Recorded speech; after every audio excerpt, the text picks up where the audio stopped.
Hello, I'm testing my mic.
Hello, welcome to the live stream.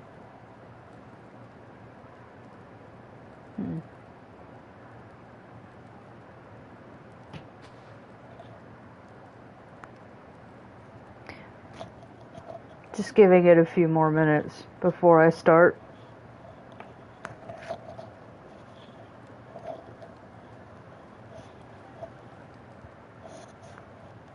I have my handsome little boy. Hello, kitty kitty. Hello. He's annoyed because I'm petting him. Oops.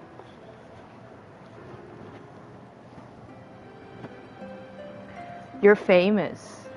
You're famous, kitty.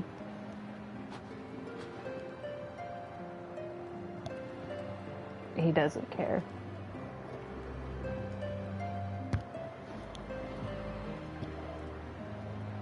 Watching him do crotchety old man walk away, he's like, ah, pet me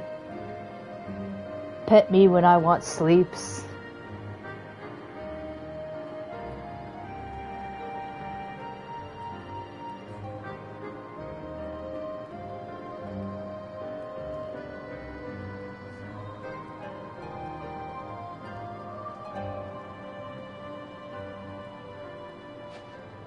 Yeah, exactly. Do you know what fame is? Do you know what popularity means? He has no concept of these things. He understands tuna pate and water bowl being filled and peeing on things he shouldn't. That's what he believes in.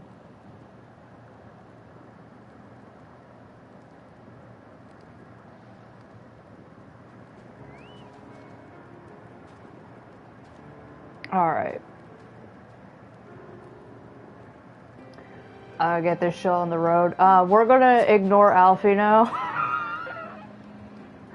And we're gonna talk to this guy. I like that Alfino's like, I have a question. Yeah, whatever. We're talking to this guy.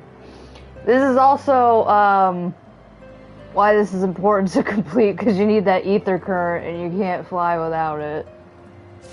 Again, not so optional dungeon here. Cowards, all of you! Have you no shame at all? Oh, I beg your pardon. Oh, wait, are you not Mr. Ovasch? Honored ward of House Fortom. Sorry about being a dickhole. I just, you know. Praise Helone, surely you will consider my request. You know the Dusk Vigil, westernmost of the Citadel watchtowers, built to warn the Horde's approach. Yeah, I've totally heard of it. 'Twas lost following the calamity, another victim of the snows. Hello, we're about to start Dusk Vigil. Within the ruins lies a priceless treasure which needs be reclaimed. It is the power of friendship. I thought to enlist the services of these so-called dragon slayers, but it seems their courage is not as boundless as they have believed. I'm sorry, you came to the dragon slayers and tried to ask them to do something other than slaying dragons? But you, madam, you are not one to shy away from danger, am I right? Yorva's like, can I use my katana on it? Very good indeed. There is a sculpture of the Fury within the Dusk Vigil's chapel. An ice rondel is set in its helm. I would have you prize it free and deliver it to me. I need you to commit grand theft. The vigil is not difficult to find. Simply head north towards Banepool until you come to the gates. Knights may bar you passage, but you should explain who you are, and they will grant you leave to enter. You just come by and you're like, I have a permit, and they're like, this is just a picture of a butt. And they're like, yeah, it was drawn by Sir Aymeric himself. Like, let me through. Yeah, Stinian's right over here. Hey, Stinian, you want to come along? He's like, hell no, it's not slaying dragons. I may have erred in seeking the wisdom of these whelps. He's just sitting here standing as this merchant and mender is just suffering from the cold. Like, are you just gonna watch him forever? Whatever, that's none of my business.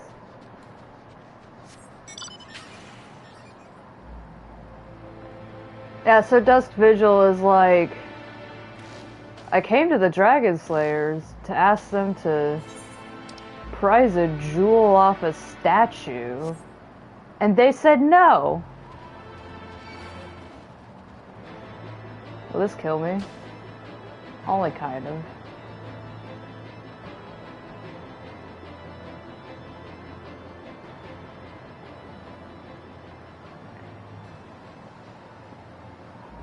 So, like, yeah,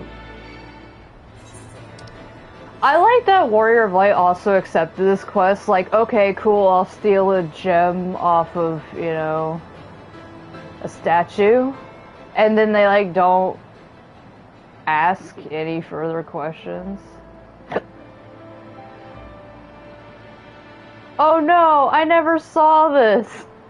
Or maybe I never this poor little yak! No! I guess it's more like an owl goat, but usually there's yaks around here. Oh gosh. So this area kind of proves that, I mean, I wonder if we take, like, a hairdryer to that guy and he'll just, like, pop right back out. So, this is the outside of Dusk Vigil.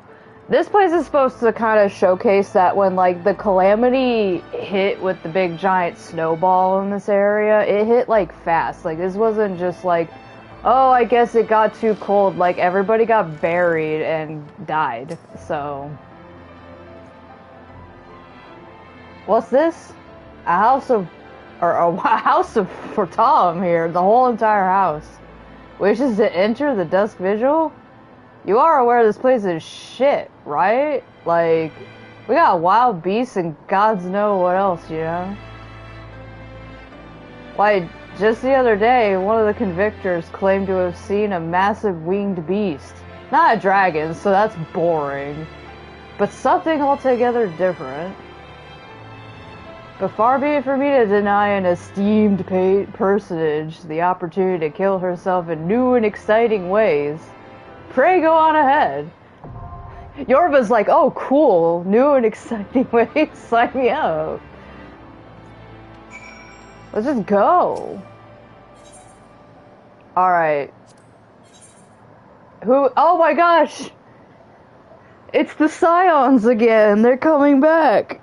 I was wondering who they were going to drag in here. So if you play a Realm Reborn, using duty support, these guys are who you're going to get. They start off as Eager Marauder, Eager Conjurer, and Eager Thaumaturge. And then there's also Eager Lancer, but I'm fulfilling her role, you know? Let's see. Let's see what goes on here. Yeah, I was like, are they just going to get, like, random Ishgardian Temple Knight? No, nobody in Ishgard wants to solve their own problems. Let's just grab one of these Scion guys.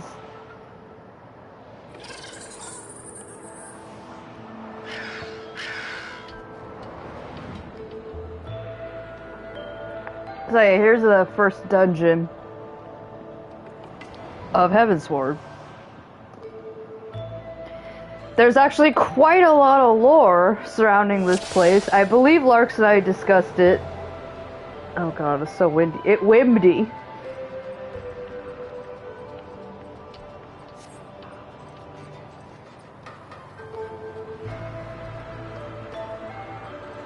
Did they change? I guess I won't know.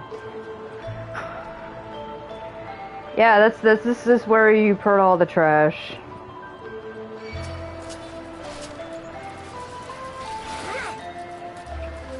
Oh, this isn't even the iciest of hell. You gotta go, like, underneath Ishgard. It's, like, uninhabitable. Like, there wouldn't even be wildlife here. Oh, am I pressing the wrong buttons? Literally came from a session of, Avowed. And my brain has to get back into pressing different buttons. God, I love Avowed. I'm gonna have to, like, showcase that. Actually, I still need to showcase Pillars of Eternity. Because I'll be honest, that game is, like, one of my favorites.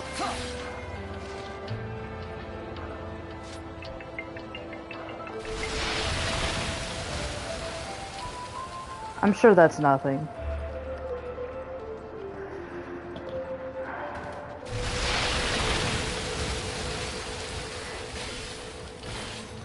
So I remember this dungeon being pretty cool because, towards the end of A Realm Reborn, they were coming out with some really, really good dungeons. Like, dungeons up until this point, they were a little bit, reworked from 1.0, so... And then they got reworked again, because it still wasn't, quality of lifing itself, you know? I like the Conjurer just said, was that a griffin? No, I don't know what that was.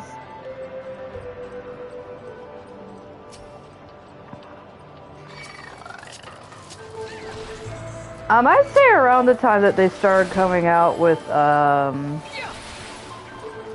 Snow Cloak and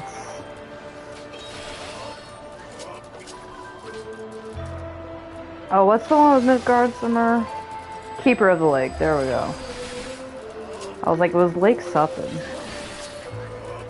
Do I not have my AoE yet? Do I have to, You guys go do your thing. I gotta look at my moveset. Okay, we just got this. Oh yeah, because the gauge did unlock.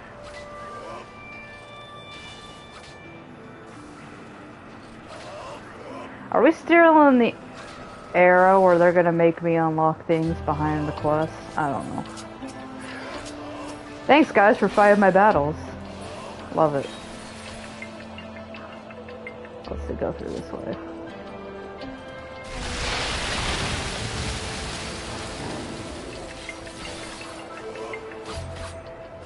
So even like the earlier level 50 dungeons, yeah, she had to pull out the pamphlet because I'm like sitting here like, oh gosh, when do I get moves? The last time I seriously put effort into this class, probably was Shadowbringers. I don't remember messing much with it in Endwalker. Anyways, technically, this class wouldn't have been even open, originally back in Heavensward. This is a Stormblood class, but, you know, they allow it to be unlocked at level 50. And, even back when I originally played it, it was still a little bit different than this. Not too much, but a little bit. And then, you know, when Evercold comes out, I'll just have to relearn this class all over from the ground up. It'll be fun. I think this is one of the classes, though, that suffers from a lot of button bloat, and it's really hard to keep track of. Like, I'm only halfway to level 100, which is the highest level you can be right now. And already my hotbar is this full. I put AoEs typically on my second hotbar, no matter what class I'm playing. Okay, gotta make sure. Always gotta pick up the lever, so that you can come up here and pull the lever, Kronk. I can't count how many times I've been in a party where all four of us just forget to pick that up and we're like clicking this thing expecting something to happen. Alright, I believe Larks and I... Seems we must fell the beast if we wish to pass. Yeah, so... Larks and I discussed this before, but we have no idea how this elephant got in here. Like... It's something I always think about every time I'm in here. I'm like, how did this guy... Like... He can't fit through either door. I guess maybe he could if he I don't know, the tests are a little bit hard. Yorva's having this discussion with the Scion, the nameless Scions. And she's like, you know, the logistics just don't even make sense. Like, how would this elephant... Like, just getting tossed up in the air. Like, how did this elephant get in here? Like, the mystery. I want one of those YouTube channels where they're like, gaming mysteries you've never heard of. And it's like, how the mystery of how did this Oliphant, like, because first of all, this guy was gonna starve to death if we hadn't come here and like put him out of his misery.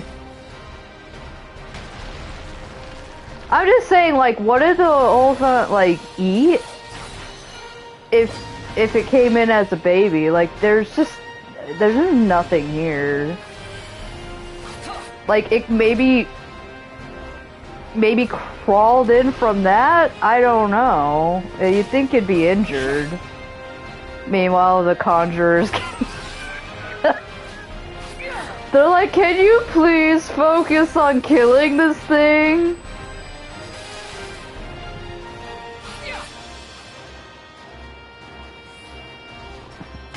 Fish guard. Is that you totally typed fish guard?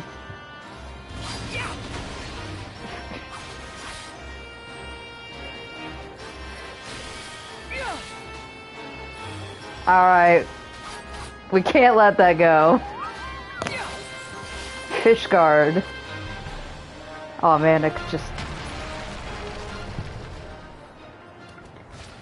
My ears are still ringing. Seems we must fill... Oh, that was from before.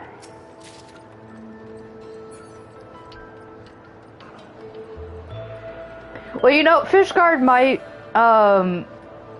make sense here because there was, like, an entire frozen over lake to get in here. So, like, there's Ishgard and this particular area is Fishgard.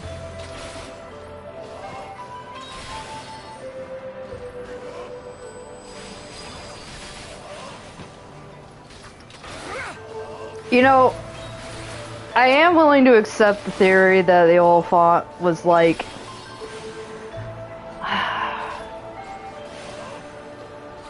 there was a red... This is the Red Lobster. It's the abandoned Red Lobster. That's Dust Vigil.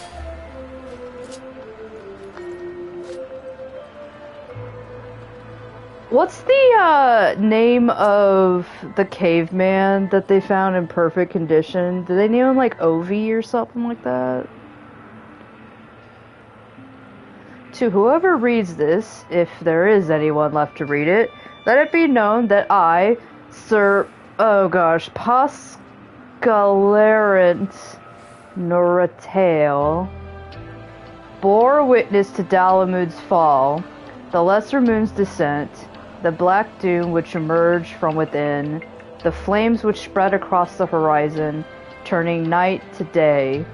It shall haunt me for the rest of my days.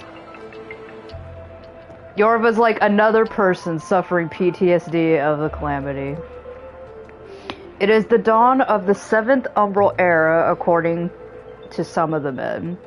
I told them to put no stock in the ravings of prophetesses, or of the prophetess, but even I do not know what to believe anymore. So there's 1.0 lore tied to this dungeon. Because Western Coerthus was accessible during that time. But in A Realm Reborn, when they remade the map, they kind of made it canon that this place got blocked off by a large avalanche snowstorm that totally isolated it from the rest of Central Coerthus. Sir, oh gosh, is now his name. Dude, that's gonna be too many because you're gonna see me go, alright, time to read some Ishgardian names, and you're just sitting there like, oh, I'm gonna try my best. But, boy.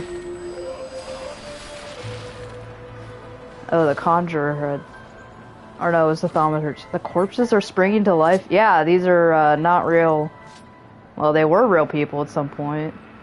So, this was one of their outposts, that they abandoned, thinking that mostly everybody had died or something. The engineers are still surveying the damage, but anyone with eyes can tell that Dusk Vigil is beyond repair. Some walls are hardly fit to be called as such, piles of crumbling masonry as they are. The officers have been pleading with Sir Ulrich, asking him to order withdrawal. So this is having to do a lot. So Sir Ulrich was somebody you could talk to back in 1.0. I think he was often standing around or near River's Meet, handing out quests. He knows our position is untenable, yet he refuses. We will hold it to the last. We will hold door. For we are the shields on the wall, the defenders of the Holy See, he says. He is a brave, pious man. Less so, we who serve under him. So, when the calamity hit, they pretty much refused to retreat from this place. Also, this is nice.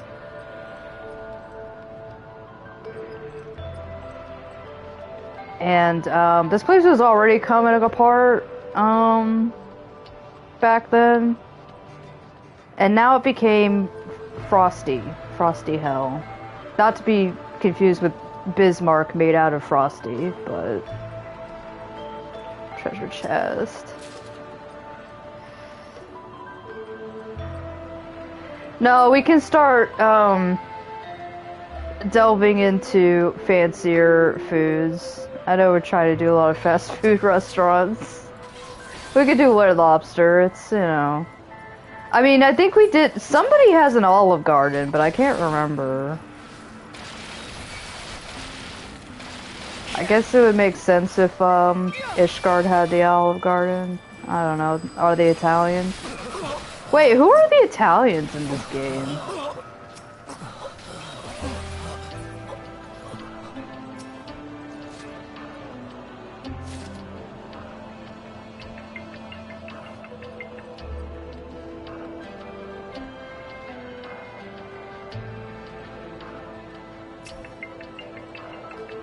The men we rescued from the collapsed wings have not fared well. Given our dwindling supplies and this seemingly endless blizzard, we may be forced to make difficult decisions soon. Plural. Needs a Joe's Crab Shack. We all know Joe's Crab Shack is in Libsa Lamensa. I mean Long John Silver's.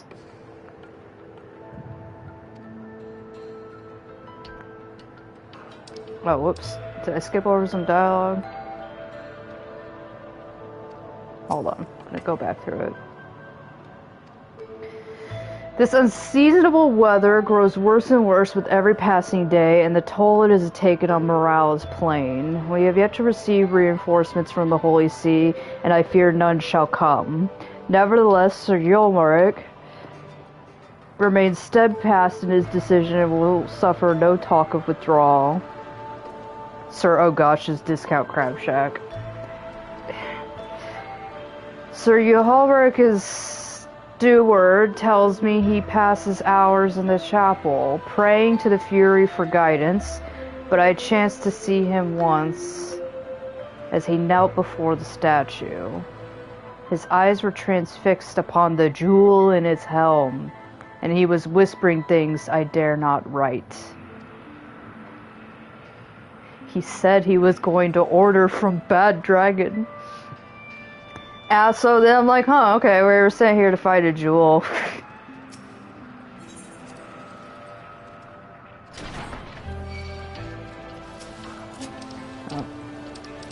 Oh gosh. I hate it when my cursor gets stuck on that. Alright, we're gonna try this.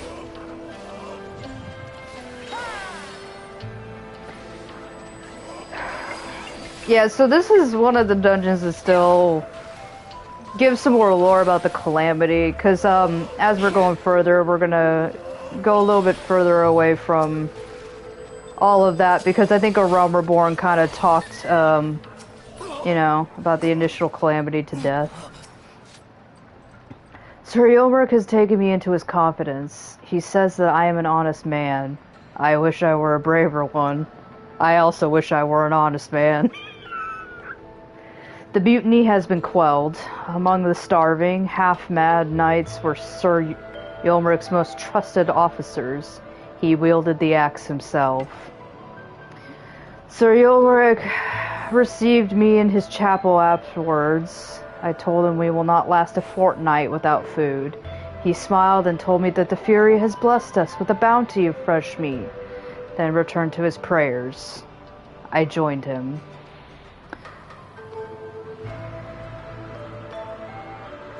Yeah, so this jewel, you know, did not help with things.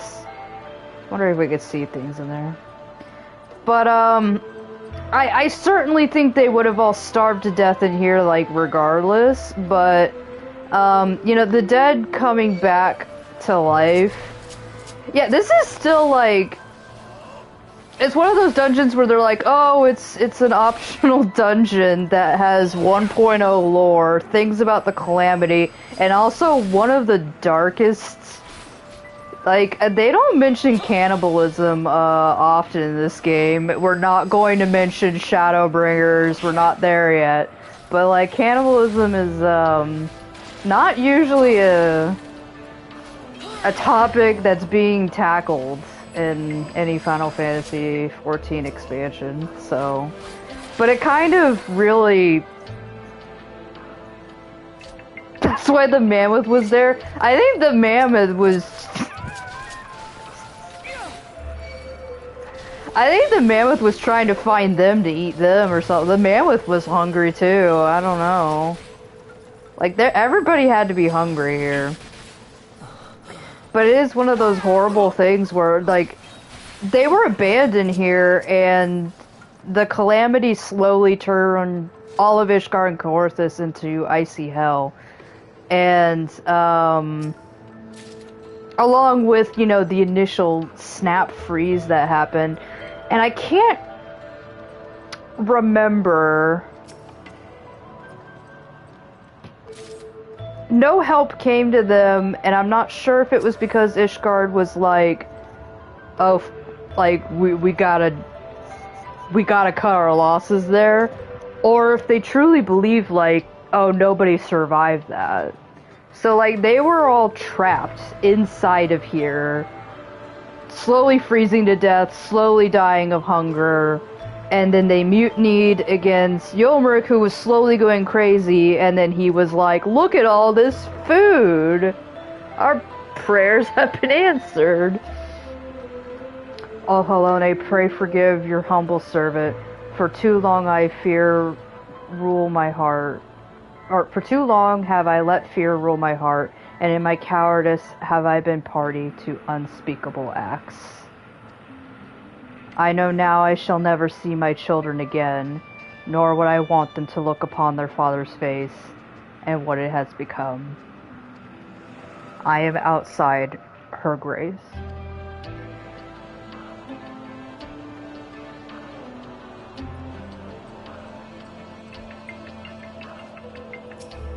I mean, I think cannibalism is,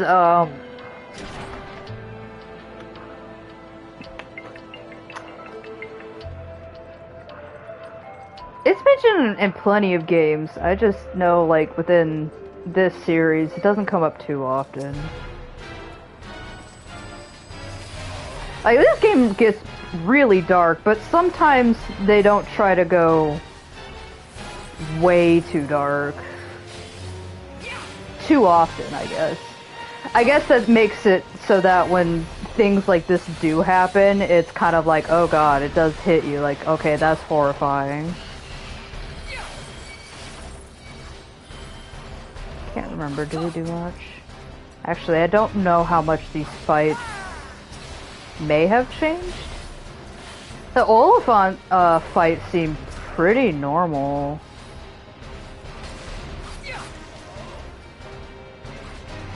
We're not going to talk about cannibal marine time. First of all, Ishgard doesn't really have, like,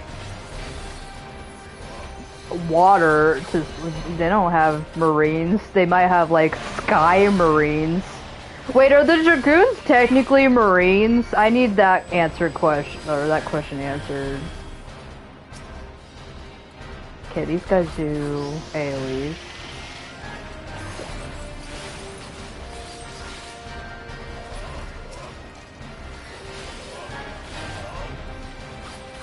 I think for the most part this fight seems unchanged, maybe like a little bit tweaked.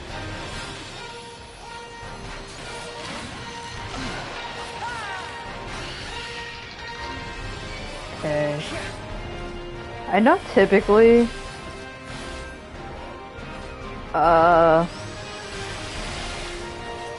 we just like burn this guy. Cause like these guys keep coming. They're just zombies.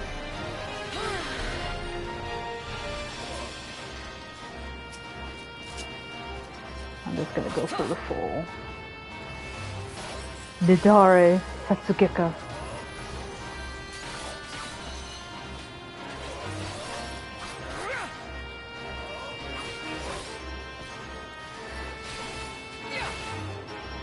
So, like, people who played 1.0, and then played this expansion, they finally got some closure of what happened to this guy. Gods, that wasn't settling, says the thaumaturge. I mean, yeah. So now we know the fate of what happened to these guys. And I mean, it's been 5 years. I don't know how long they lasted until, you know, they all got turned into weird zombies.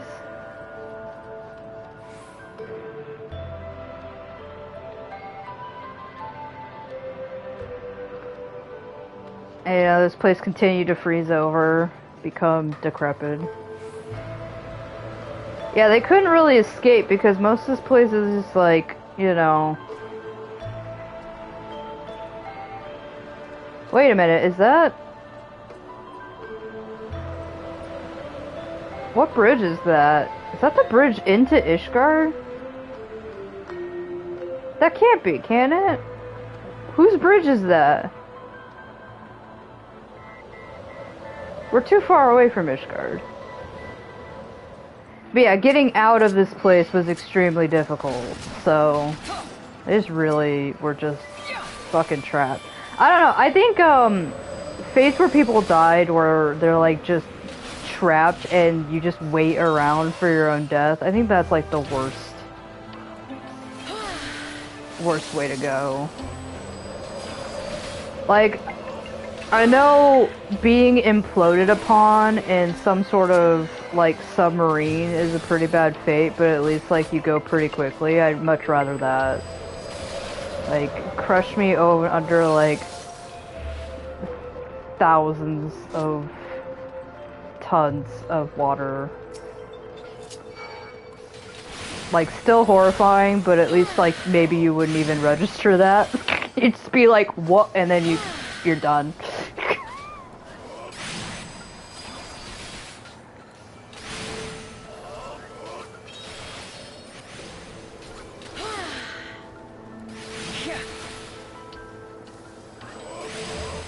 Yeah, Iron Lung has been on my feed quite a lot. I wonder who has been... I now know, Kate, why you watched Iron Lung. I was thinking about it, and I'm like, wait a minute, didn't we just have a conversation about this?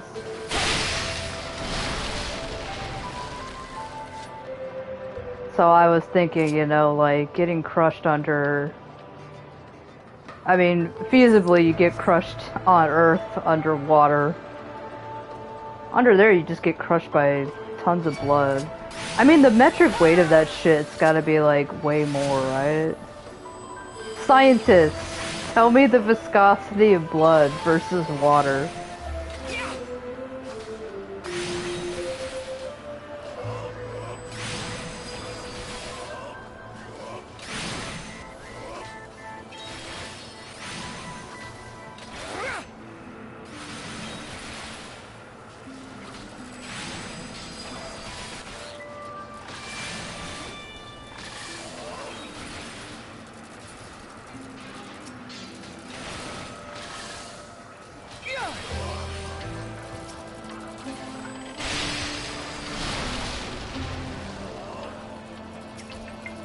So, like, beyond the point of where you fight Sir Yolmeric, like, there's just little beasties up here.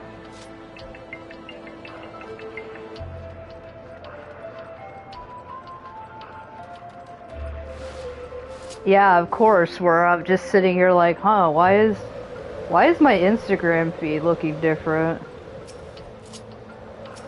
And it's because I don't follow very many people.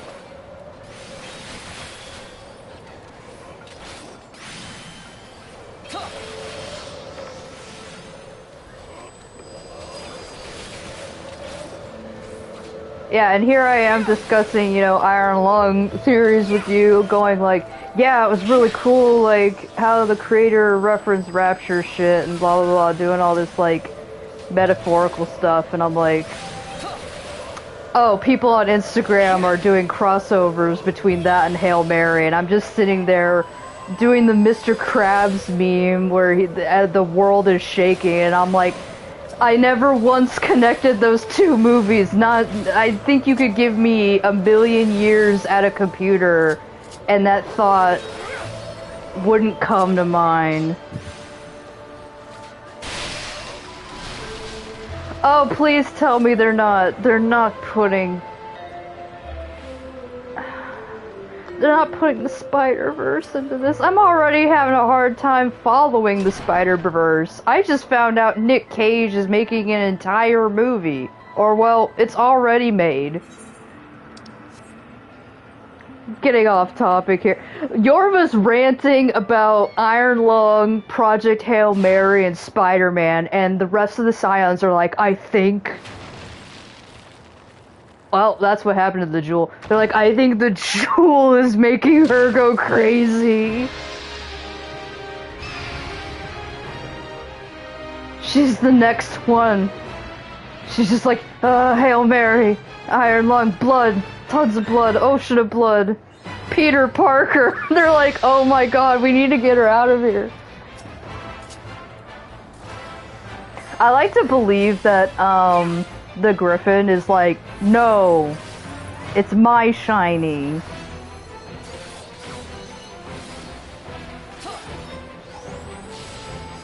Like, anything that comes into contact with this is like...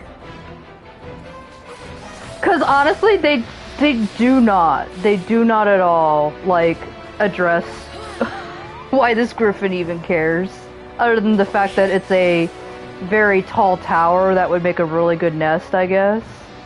Oh wait, I need to leave. Am I safe? I am.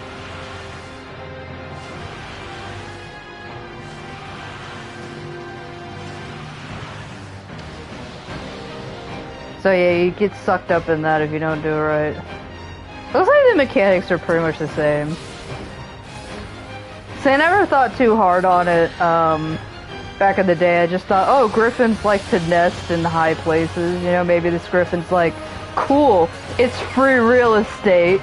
And maybe that was the Griffin's, like, original plan, but then that little gem in the statue was making it go nuts.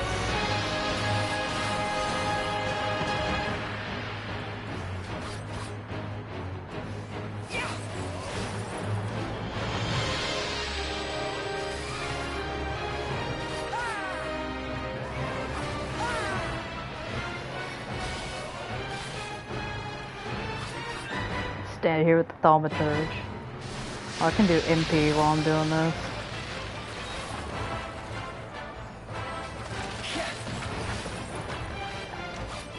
Yeah, the little rubble pillars are still the same.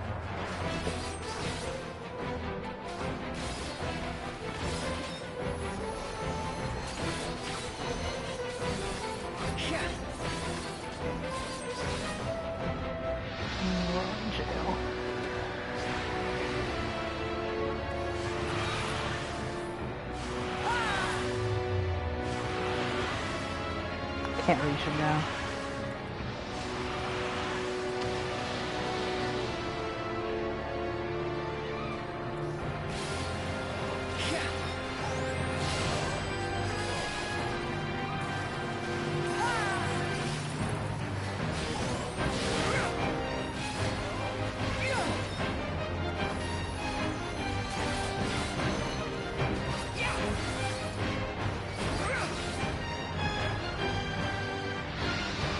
No.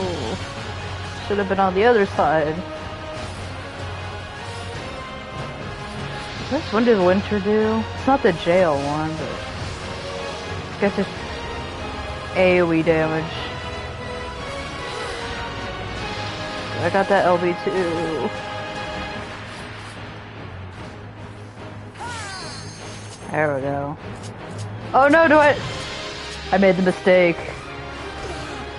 I don't have limit break. There we go.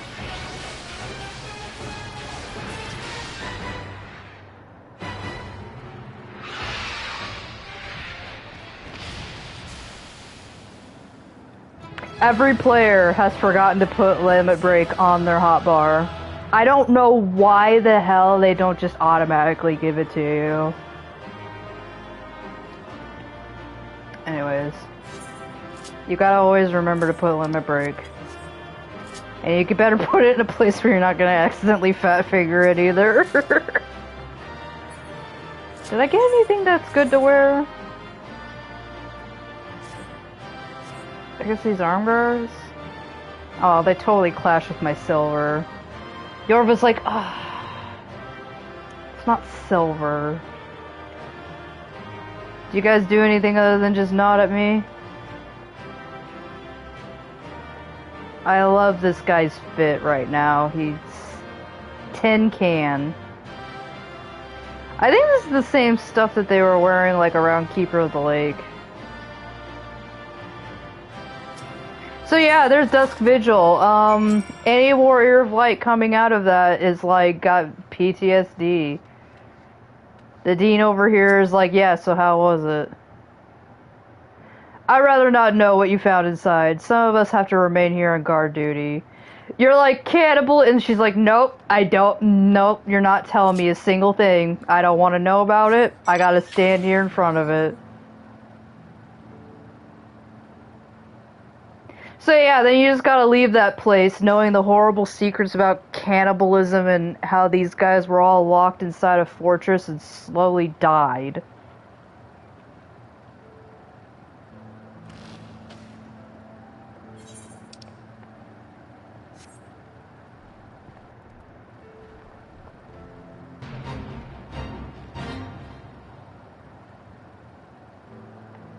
I've totally forgotten how do you navigate this place when you don't have flying? I'm like, I guess I go up through here.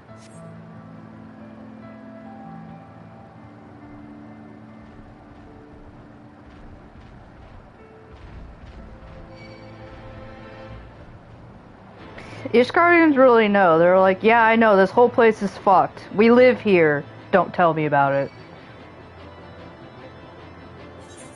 I'm going around this way. There it is. I think it'd be super funny if you like came back here, but you forgot to pick up that jewel. Alfino was like, how was your trip? And you're like, not now, Alfino. Do you have it, Mistress Ovasch? Yeah, here it is. Ice Rondel.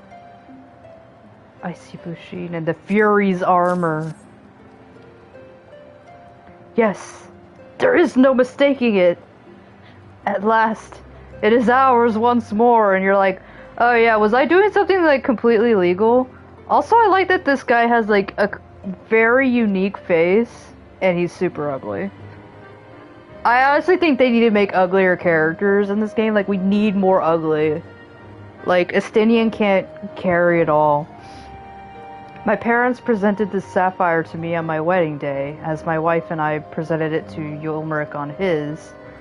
One day, they would do the same for their son. But for that disgrace of an inquisitor, suspicion of heresy, what rot. He knew what he wanted from the start. By the time I secured her release, they had interrogated her for days. She was a shadow of her former self. But the final insult, the final twisting of the knife, was when my son took command at Dusk Vigil and found the ice rondel to be the centerpiece of the newly commissioned sculpture of the Fury. He couldn't prove it was the selfsame one which had vanished, but oh, he knew. But no more! No more. It is back with the family, where it belongs. So yeah, this is Ulmeric's father. It is admittedly hollow comfort. Yet in my waning years, I must accept what little that can be had. And they're like, that's it, that's the quest, hope you had fun. Yorva's like, I'm not gonna tell him what happened in there. Alright. Alfina's like, did you have a fun time? And you're like, shush. Surely one of these people will have encountered heretics while out hunting. Pray speak with as many as you can, Yorva. Yorva's like, I don't feel like talking. Boorish banneret. Nay, I know of no heretics. Do you honestly expect me to keep track of every Rutabo, Veramon, and Bertenant that wanders in and out of the camp? Yorva's like, you said a lot of words there.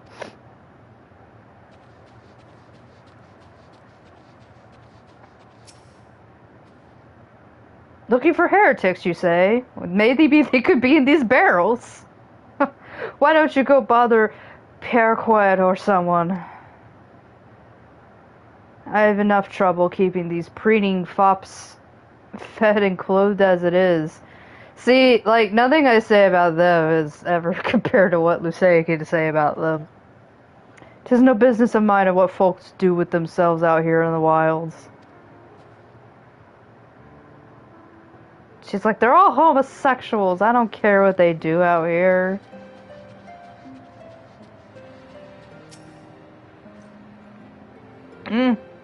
Are there any heretics in the area? Are there any heretics in my coat pockets?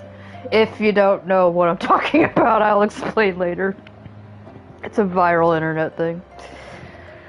I have not the faintest idea why a heretic could pass under my very nose and I should be none the wiser. What if I'm a heretic?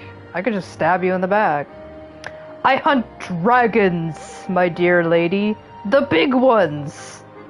Okay, well, so that means you do nothing? Forever do I scan the skies for signs of my prey. I care not for the miserable creatures that scurry upon the ground.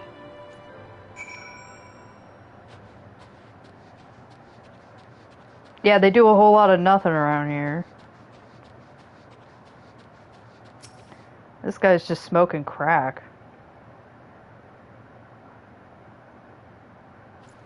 Just straight up. Something I can help you with, milady.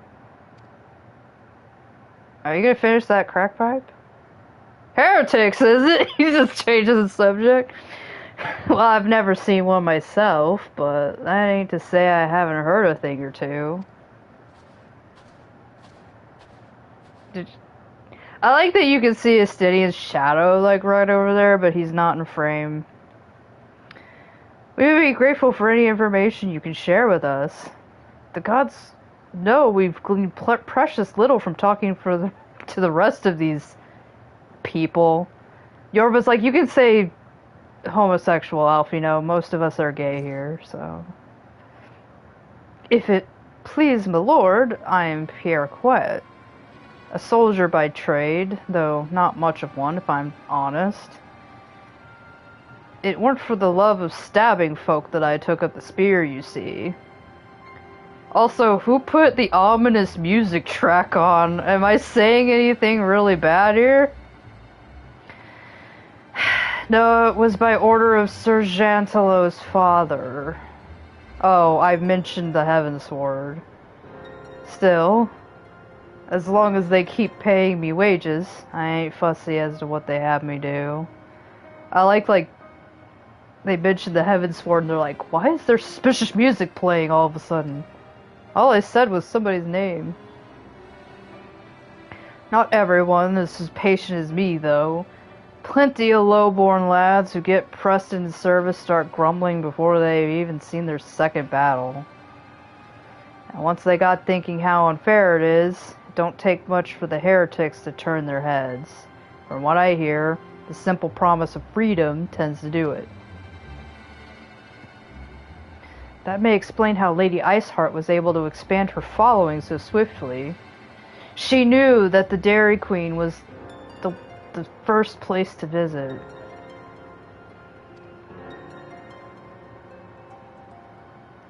Sad to say, some mates of mine gobbled down the heretics' tripe and KFC and asked for seconds. It was delicious chicken. I forgot, was this place the KFC? I know Ovasch was Dairy Queen. Let's see. Told me they were off to the Western Highlands to light a signal fire. I like that they just told them their plans, like, hey, we're deserting. Here's what we're gonna do. Just let anybody know what we're gonna go ahead. Yazel's followers are fucking stupid. Like, this is why it's so easy to track her. That's how you let the heretics know you're serious about joining their ranks, apparently. Send up some purple smoke and the bastards come to you. They all want to work at Dairy Queen. Is that so? Why then, I am minded to start a fire and eat some dilly bars. Like, Estate, you already ate all the burgers. He's like, I'm still hungry.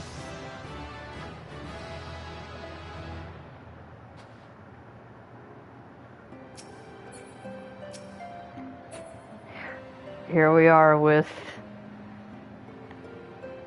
the nesting dolls. I am not familiar with the building of signal fires, but how difficult could it possibly be? Alfino, this is going to change your brain chemistry for the rest of your life. If we are to lure our foes into position, then we must find a means of producing a signal of purple hue. You can just say purple fire, Estini. A signal of pure purple hue. What the fuck? As so it happens, I once heard the tale of a trapper who dropped the hide of a woolly yak onto his campfire. Aside from the terrible stench, the story also described in detail how the smoke from the smothered flames was tinged a deep violet. You are a monster hunter of some note, are you not, Yorva? I heard they had a crossover in this game, so I think that's possible. It should prove a trifling task for you to procure a number of hides. We may need to burn more than one ere the heretics notice our beacon. What, you mean you just can't just do one and just call it done? Like, how many yaks are we talking about? Master Alfino, you and I shall gather wood for the fire. Aye, it will take the both of us to find enough dry fuel in this frozen wasteland. Have you noticed that it's all fucking water around us? Let us meet again at the Dreaming Dragon with the fruits of our labor. Yeah, every time coming back to this, like, Alfino, you have no idea how much this is going to change you. It's going to become your entire personality for 3 expansions.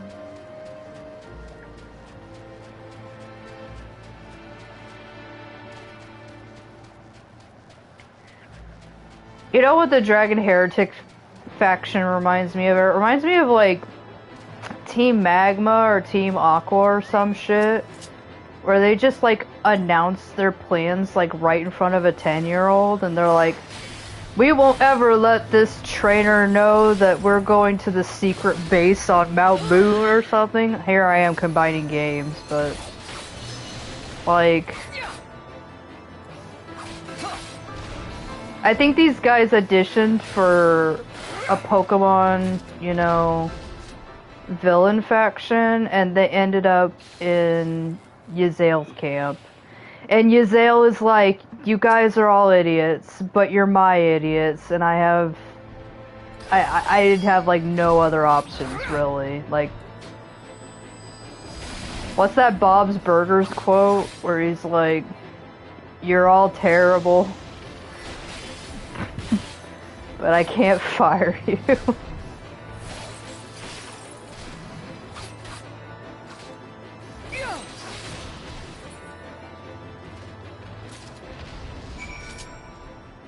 Okay. We also got 2 cans of yak milk, you know, delicious. Alright.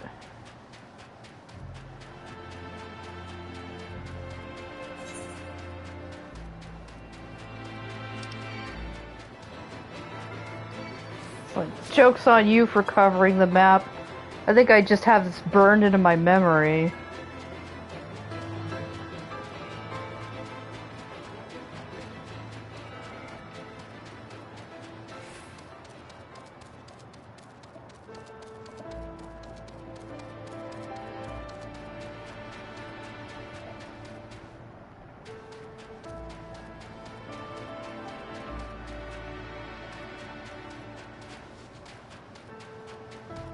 Grab this.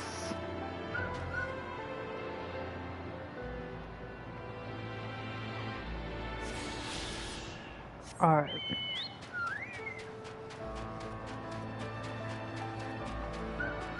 He's just so tiny. I love not being a Lalafell sometimes. Just be like, oh my god. Alfino, I'm taller than you. It would seem that collecting firewood is a new experience for Master Alfino. His must have been a privileged upbringing. Have you the hides we need? Estinian's like, oh. Nobility. Alfino's like, I'm not nobility, I'm just very rich. And Estinian's like, that's the same thing around these parts. Ah. I should have known it would be you. Got voice acting budget. Word reached me of a struggle with a small but well-armed band of trespassers. Forgive my comrades their hostility. Few come here uninvited, and fewer still with good intent. As the manager of DQ, this is unacceptable. Now, tell me why you are here. We want some more dilly bars.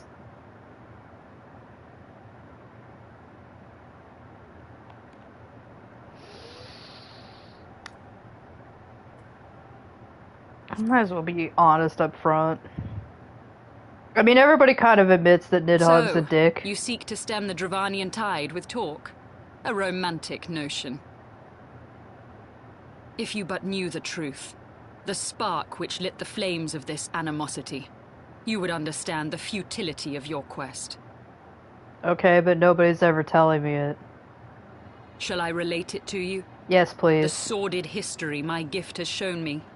That which the Holy See has taken such pains to suppress. I mean, you keep mentioning it. I figure you, like, want to talk about it. 'Twas more than a millennium past when an Elizan tribe first sought to claim the lands of Kurthas as its home. Unfortunately for them, Kurthas was already home to dragonkind, and they were not inclined to make way for the invaders. Thus did a bloody war begin. A war which might well have rumbled on until one or the other side was exterminated, had it not been for the resolve of a single woman. That woman's name was Shiva.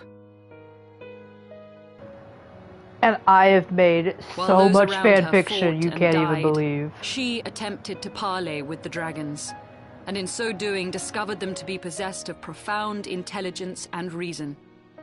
The great worm Heavensward in particular so enchanted Shiva that she found herself growing to love the creature, whom her people considered a monster.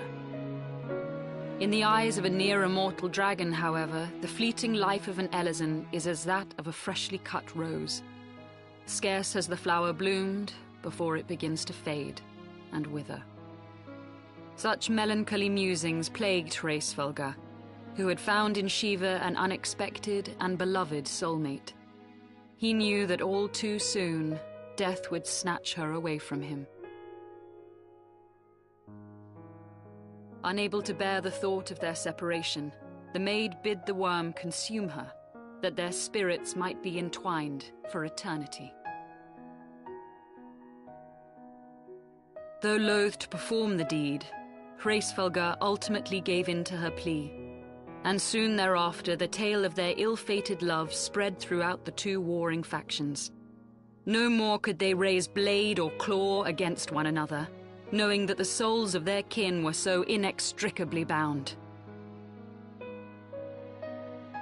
In the days that followed, man and dragon learned to live in harmony, and together built a nation unlike any the world had ever known.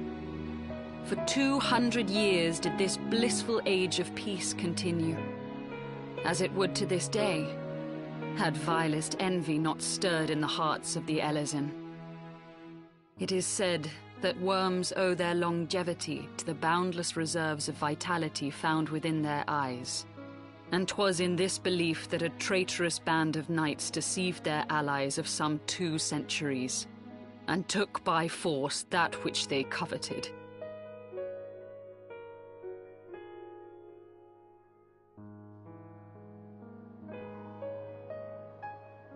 Nidhogg, he who now stands poised to unleash his wormlings upon Ishgard, was the great dragon who lost an eye to Elezen treachery.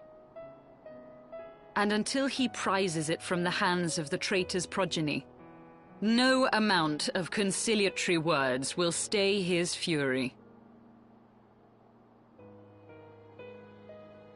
You are wrong, Lady Iceheart. Lest you misunderstand, I do not doubt your vision of the past. 'Tis true that Nidhogg greatly desired to reclaim the Eye. Indeed, it was for that very reason that I kept it with me as I roamed the land, attempting to draw him away from the city.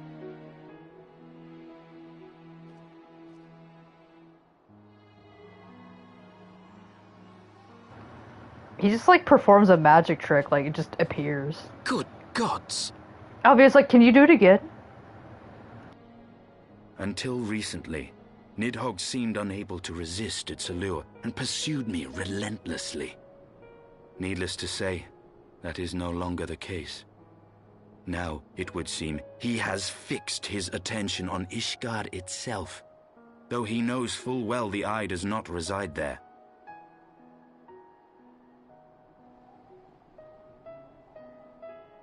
You believe he targets the capital for another reason? I believe Revenge. reason has all but left him. Through the Eye, I feel much of what Nidhogg feels, and the dragon's thirst for vengeance will not be quenched by aught less than a sea of blood.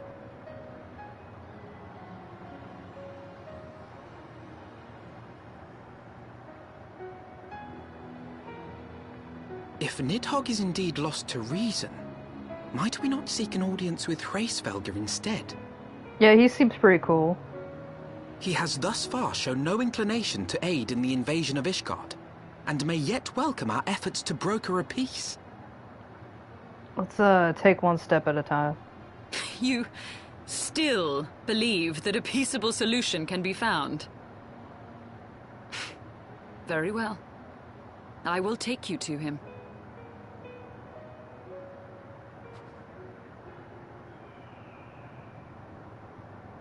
I'm sure that will go very Our road well. will lead us to Dravania, the homeland of dragonkind. There we shall ascend unto the clouds, where Hraesvelgr resides.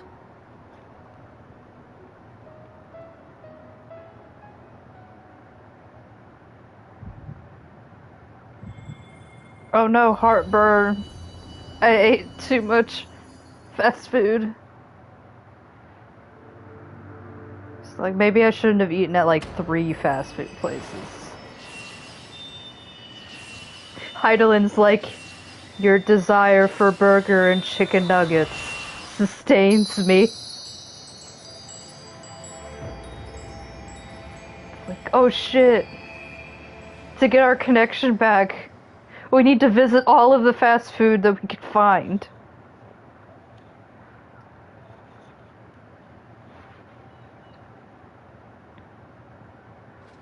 Is aught amiss, my friend? Should have stopped at that I last sense the many burger. battles are beginning to take their toll. Rest a while, and should you lose sight of us, Dravania lies beyond the mountains to the west.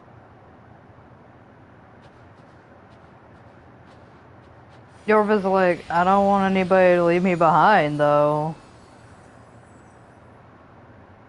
Curious. The vestiges of thy mistress's blessing are not as faint as once they were. Thy will to succeed grants thee unusual fortitude. But will it be enough?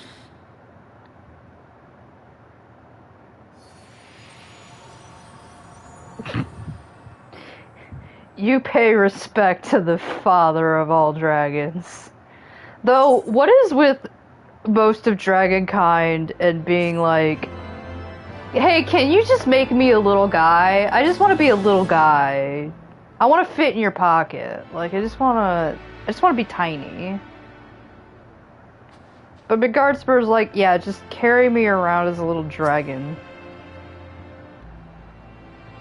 We journey to the homeland of the dragons, Yorva. The scholar within me burns to see the sights I have read about, but as does the child within me, I confess. Alfino, like, you're allowed to...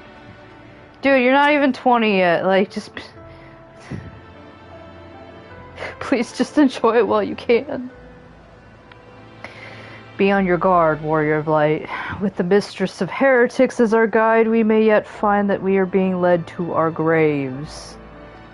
Yorva's like, that's not possible. I'm going to be buried, like, somewhere else. And Stenian's like, that is not what I meant.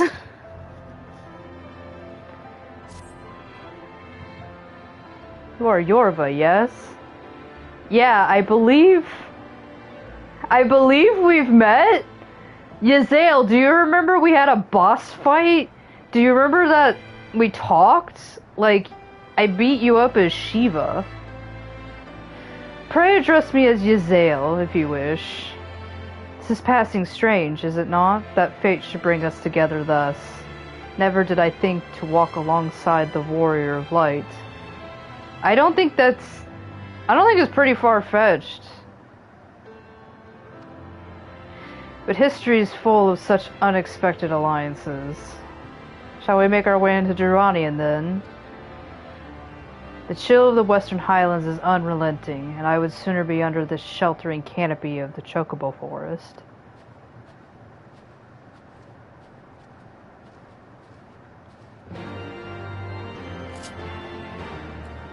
Alright.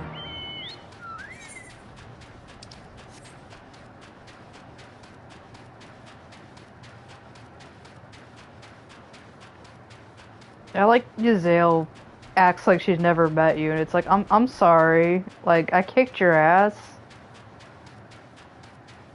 At least, you know, if you're a dragoon, Estinian looks at you and he's like, ah, yes, here's the person who kicked my ass.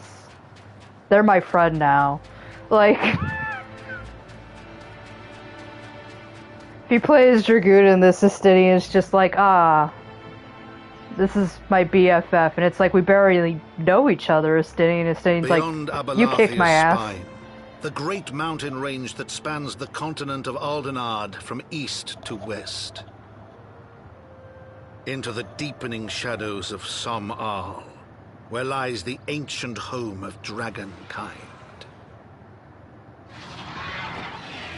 They like it here. To a land where the soil slithers and the skies seethe with sinuous shapes, they came.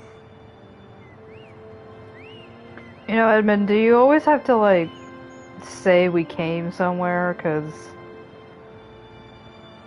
like, people are gonna take that differently.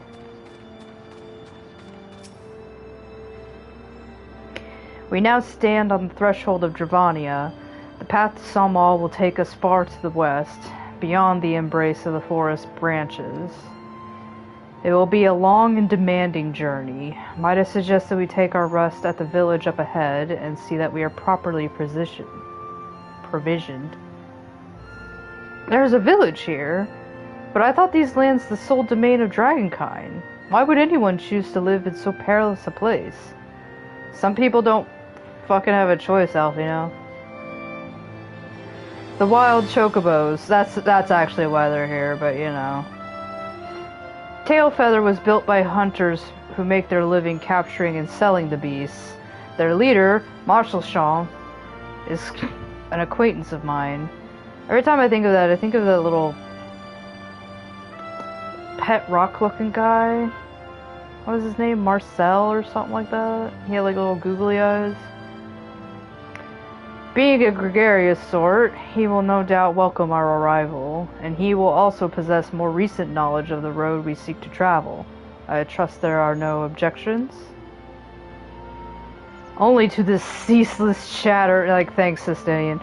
If we are to meet this acquaintance of yours, let us do it before Ishgard burns. Marcel the Shell, yes. Every time we talk to Marcel Sham, I just think of that for some reason. It was in my brain back in 2015, and it's in my brain now.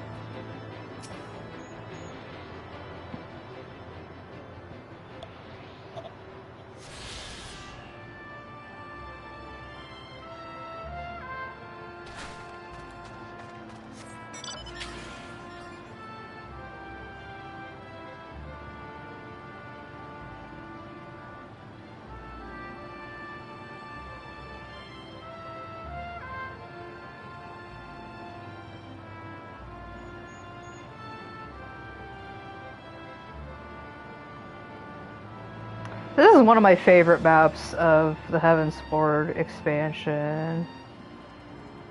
I liked the... There's a tree IRL that these are based off of, but I can't name it right now. It's not in my brain.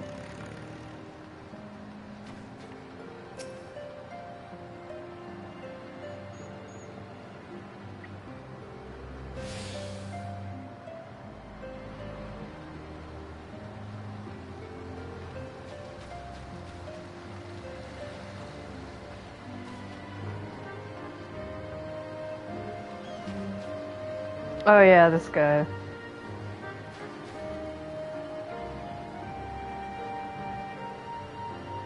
It's always here. Never stops.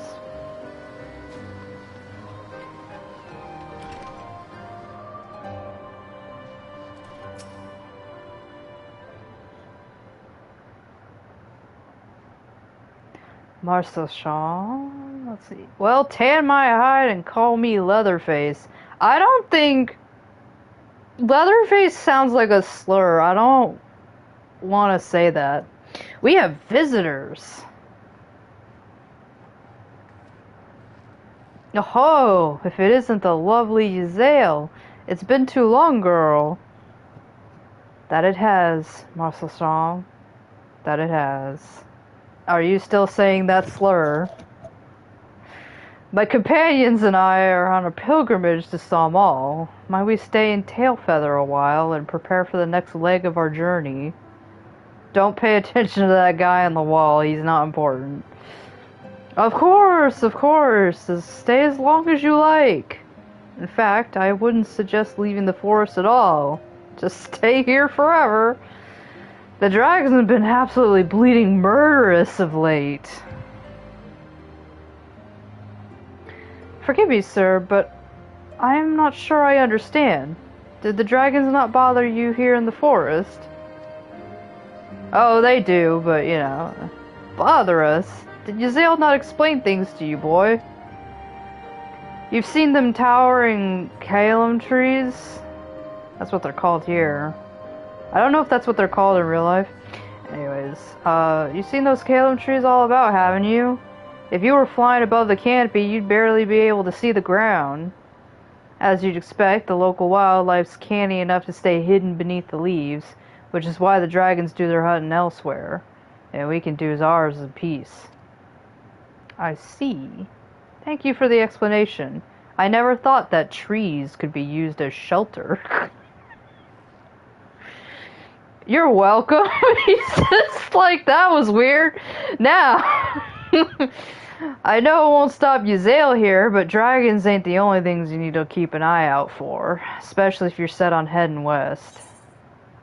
Do you want a shirt?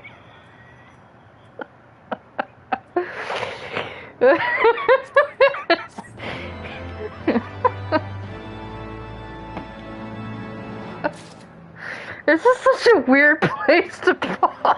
And they're like, you want a shirt? And Yorva's like, I guess, yeah, sure, I'll take one. puts on the shirt. I like that they turned away and they're having like a discussion over here. They're like, no, go ahead, try on your new shirt. It's okay. We'll be right here. These hunters scrabble in the shadow of dragons for naught but the love of coin. Greed inspires courage and madness in equal measures, it seems. I'm glad to see Marcel Jean is doing well.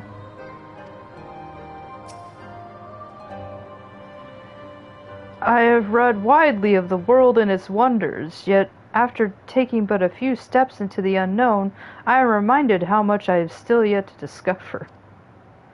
Alfino keeps mentioning, he's like, I've read books. And then I come out here and I realize reading books ain't shit. That's like 90% of the dialogue.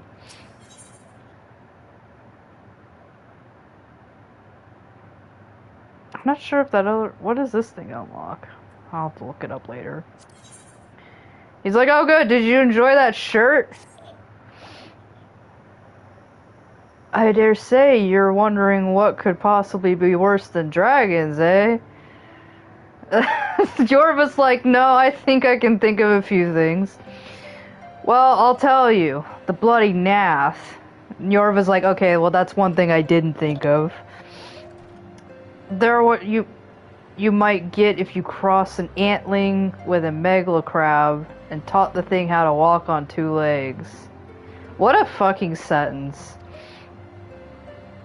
They never used to stray far from their hives out of fear of the dragons, but they've gotten a lot more aggressive as of late, almost like they're worshipping some god, and they're sending out war parties for moms in all directions. They've even taken to harassing the Dravanians in their own lairs, if you can believe it, like a bug coming up to a dragon.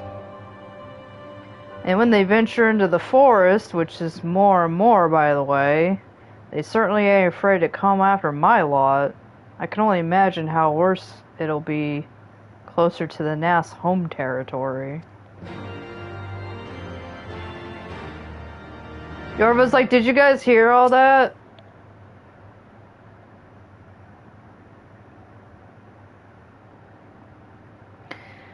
Twould seem that must have changed in Dravania. The Nath were not wont to cause such strife when I lived here.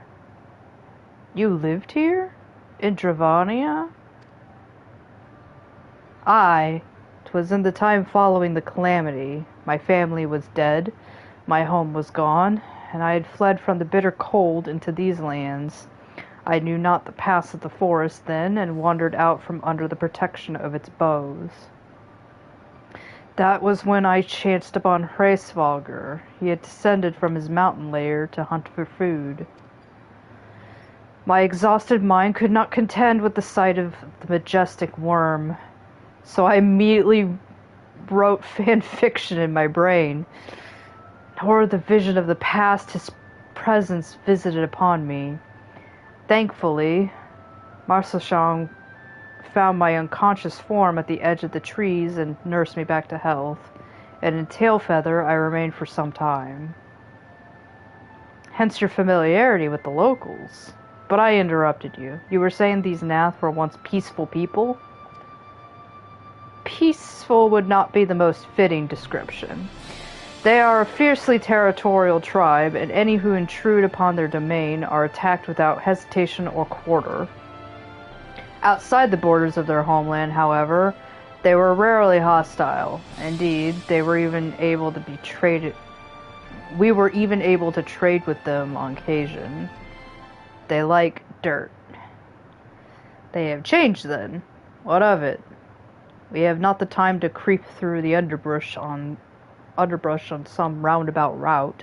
I say we make straight for Samal and crush any unruly insect we meet underfoot. A more direct path, then.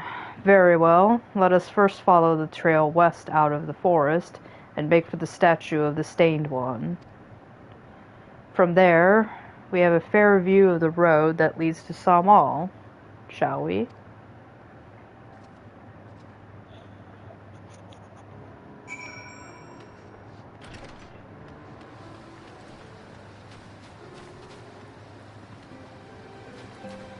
Okay.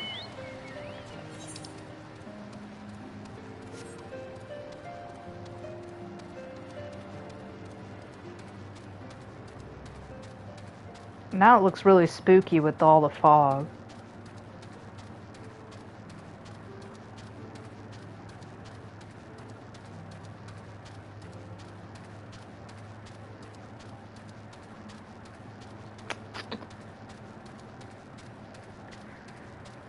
Let's see, would we make Saw Mall in about an hour? Oh, wait. We have to beat up Ravana before we can do that, right? So much to do. Because at some point, I do need to... Yorva's like, I probably need to report back to my samurai master and show him my report card or something. I was putting it off because, like, the quests were, like, level 50 anyways. I think we should be on level 52 by now.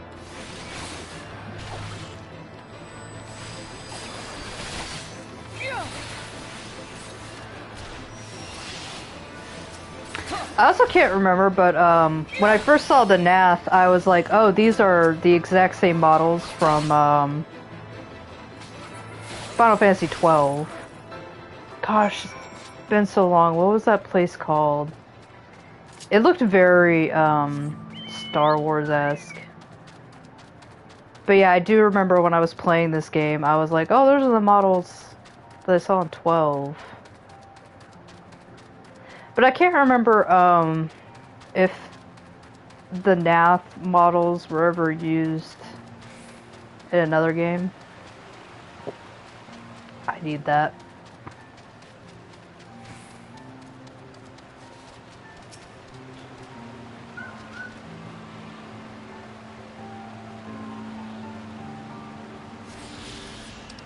Yeah, let me check this. Yeah, we're on level 52.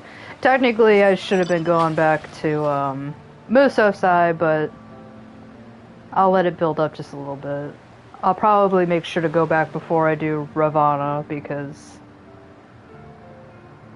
I'm not sure what move sets might be locked behind the quest. I think they stopped doing that. Was it around Shadowbringers? Up until then, like, you have to go back to your quest giver for your class. Or else you might not have a move on your hotbar. And sometimes these moves are, like, central to your class. And it's not really good to, do boss fights without them. That's what I was checking back at Dust Vigil, but then I realized Dust Vigil was like a level, 51 dungeon, so... Looks like I did get these moves the moment I leveled up.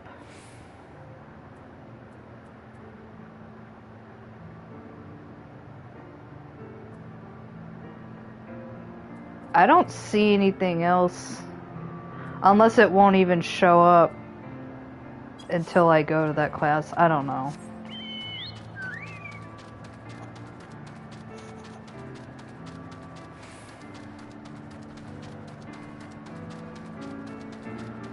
It was the worst in Realm Reborn. Like, in Realm Reborn, if you don't go back and do your class quests, like, at least 5 moves will be missing from your repertoire.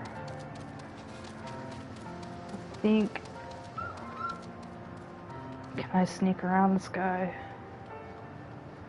God, he always turns around. Every time I do this, that guy always turns around right when I'm about to click on it. Should we chance to meet Marcel again? Remind me to thank him. Had he not warned us to expect the Nath, I doubt I would be standing here. Like, okay, Alfino, like, I could have just beaten up anything. Amid runes that I would tentatively describe as Ishgardian, the style, if not quite identical, betrays a definite resemblance. You have a scholar's eye, Master Alfino. This structure is, in fact, over a thousand years old. It is a remnant of an age when our ancestors and dragonkind lived together in peace. You claim this as evidence of our harmonious past. I was taught that these buildings were constructed by heretics in honor of your Dravanian masters. This rubble inspires no such awe in me. See, just fucking downer. Like, shut up. Stubborn fool. How desperately you cling to the false teachings of your beloved Holy See. Even Yorva's like, Estidian, I mean, this stuff looks hella old. Do you think that they would just, you know, make statues and then intentionally make them look old? Enough, both of you. You threatened the success of our mission with this incessant squabbling. Alfino's like, also, I think Yazael's right, this is like hella old. Yorva, pray reason with these two. Yorva's like, I got my katana. She just raises her katana up and they're like, that is a nice katana, Yorva, thank you.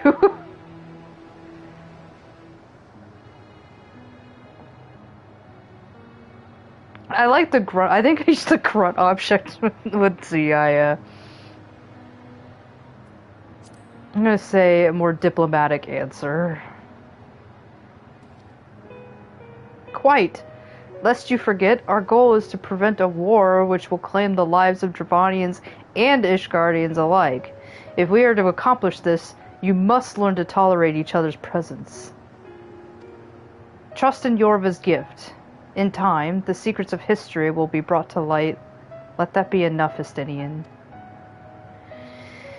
You would have me keep my counsel until Yorva's visions confirm the truth. Very well, but bait me not. Our meeting with Hraesvalgar will likely provide the catalyst Yorva's gift requires, as it did mine. Let us press on.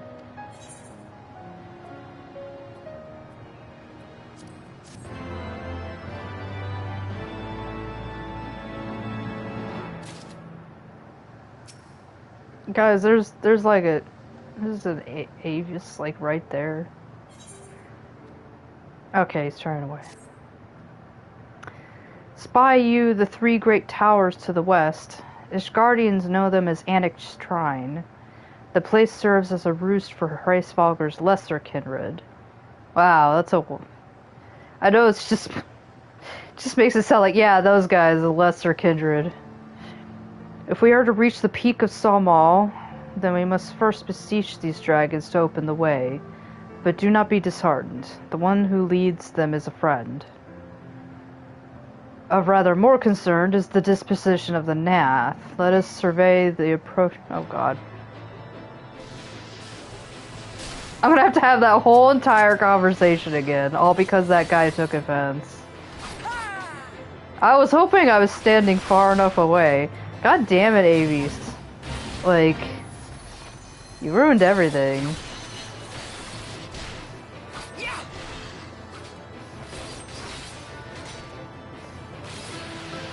Alright. Man, he took a good chunk out of my health, too. You guys sat there and did nothing. You just, like, watched that happen.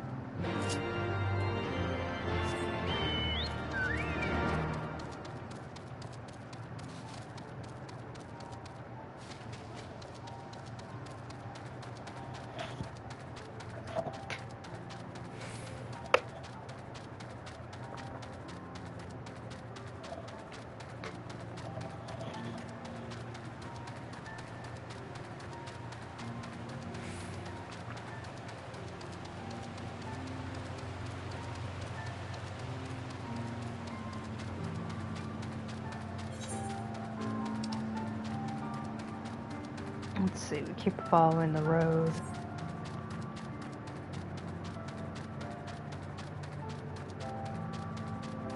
Like, typically, the rule I've learned, that if you don't have the map unlocked, and you don't know quite where to go, usually they just put a path down, and you just follow that.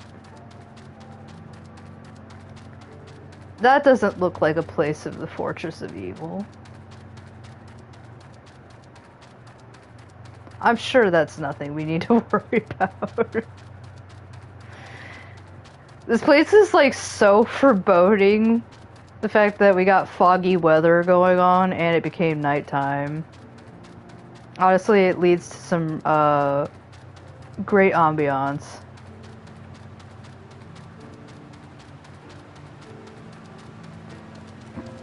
Yeah, the mood's totally spoiled as I come down on fat white chocobo.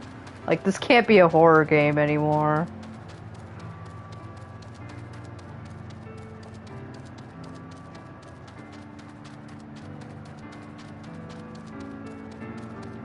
Is that doll?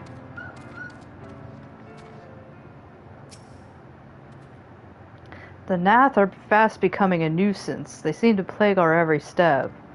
Yorva's like, I didn't have to hit any of them this time. Twould seem the enemy of mine enemy is also mine enemy. A philosophy Estinian lives by. 'Tis as I feared. The road ahead is teeming with Nath soldiers. Marshasham did not exaggerate then. These beastmen have grown brazen indeed if they would threaten the dragons so openly. Do they intend to assault the lair itself? I pray they do not.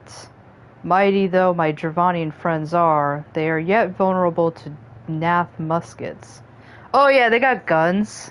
They're like bugs with guns. There's no road save the one before us. Should the beastmen offer battle, we will have no choice but to accept. Yorva's like, yeah! Because you told me to! She just runs. It is fun to run around with a katana. It is a kind of a unique running animation.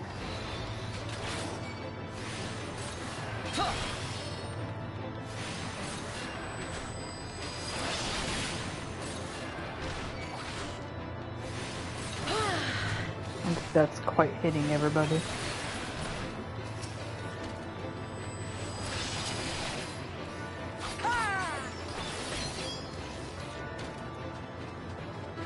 More.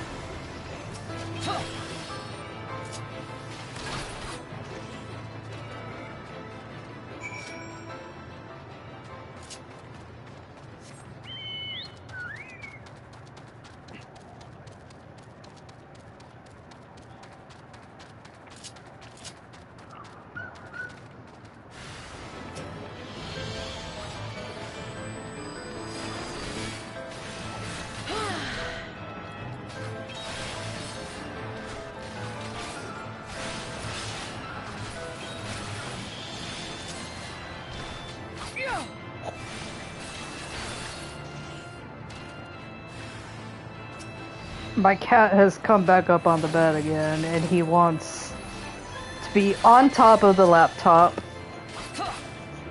That is not where you can sit, but there is plenty of bed space for you to sit anywhere else. He's offended.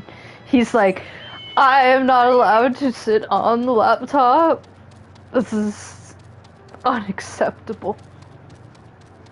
He's now sitting at the foot of the bed and turning away.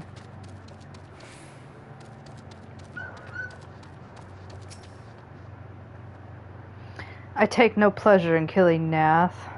'Twas to avoid bloodshed that I agreed to join you on this journey. Well, it cannot be helped. We may proceed into the courtyard together, but leave the task of hailing its occupants to me.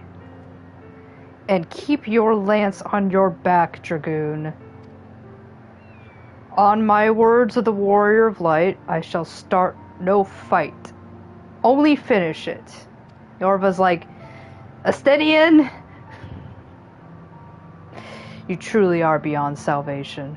Come then.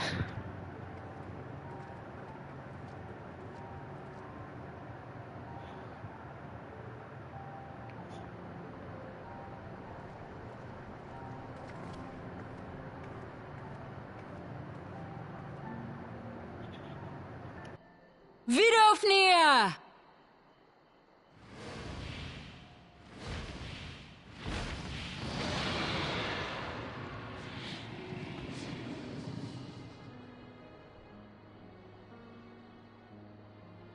Ah, 'tis thee, little one. From above I did mistake thee for a nath. 'Tis well I chanced to look again, or thou wouldst now be ash. Dear Vidofnir, how I have missed you. Would that I had come sooner, and not out of dire necessity. She's like, ah, what a funny Thou art joke. troubled. Speak that I might know thy plight.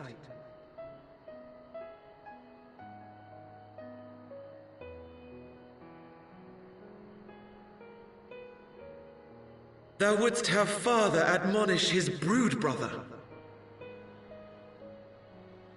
I would end this war without further bloodshed. And maybe just a little bit of scolding, you know, like How am I to believe thee, Nidhogg. when thine own companion beareth Nidhogg's stolen eye?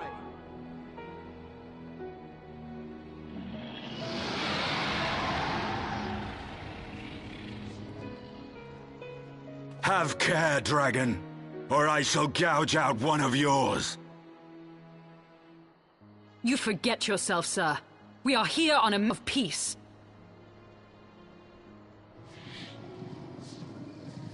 My sires will forbiddeth me from inviting discord to our home. 'Tis for this reason and no other that thou still drawest breath, knight. Vidofnir, please. We must be allowed to convey our intentions to Hreysvelgar in person, with words of our own choosing. Grant us this favor, and open the way to Som Al. Thou hast ever been welcome, little one. But I cannot grant thy wish. I am bound to remain here and protect my kin from the Nath's god. The Nath have summoned a primal.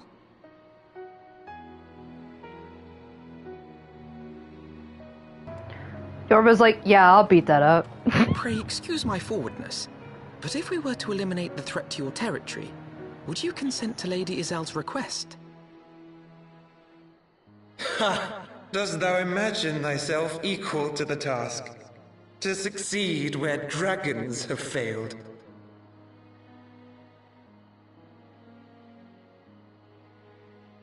'Tis beyond thee, mortal. But thou art welcome to try, nonetheless. Only know that idle promises shall avail thee naught.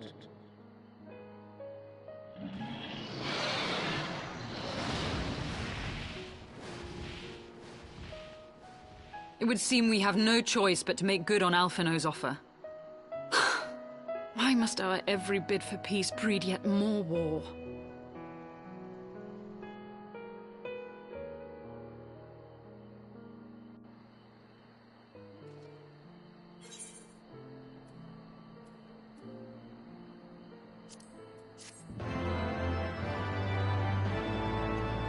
I don't know how we got those pants.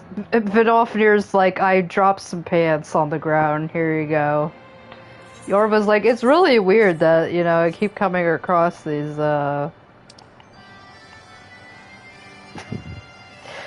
I was just like, they look like clown pants to a degree. Oh wait, do I have, I don't think I have 4.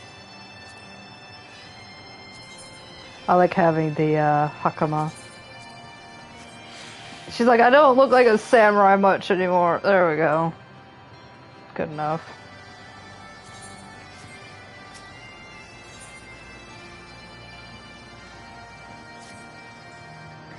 So the Nath have summoned their god, and thus is the mystery of their newfound belligerence laid to rest. Yeah, I mean, you can kind of smell that in the air. Are you not glad, Lady Iceheart? I thought you would applaud them for summoning a primal to further their own ends. After all, you did. I did not reach out to Saint Shiva to further mine own ends. I desired her strength only to forge anew the peace between man and dragon, and setting fire to Ishgard, but I only wanted a little bit of fire, not the fire that happened. But what a fool I am to speak of peace to you, a bloodthirsty savage who murders without thought or compunction. Enough! Enough, I say. If the Nath have truly brought forth their deity from the ether, we must face it together, but mostly Yorva will have to face that. Or watch our hopes fall apart. All now rests upon the Primal's defeat. But ere we think of confronting it, we must first study its origins. What is the nature of this god? What manner of faith sustains its existence? What do ant beetle guys dream of? My apologies. You are right, of course. Let us return to Tailfeather and consult Marcel Sham. He knows more of the Nath and their culture than most.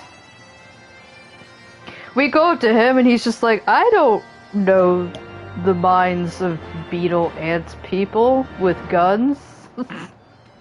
I don't think many people can. Yorva's like, I'm just gonna go up to this real fast.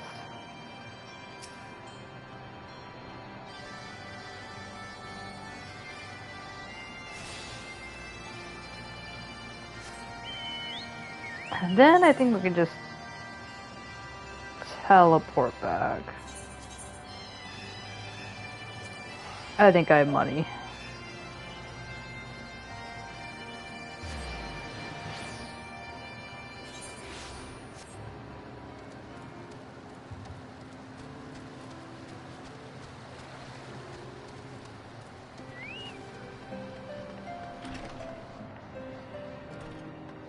Marcel Sham.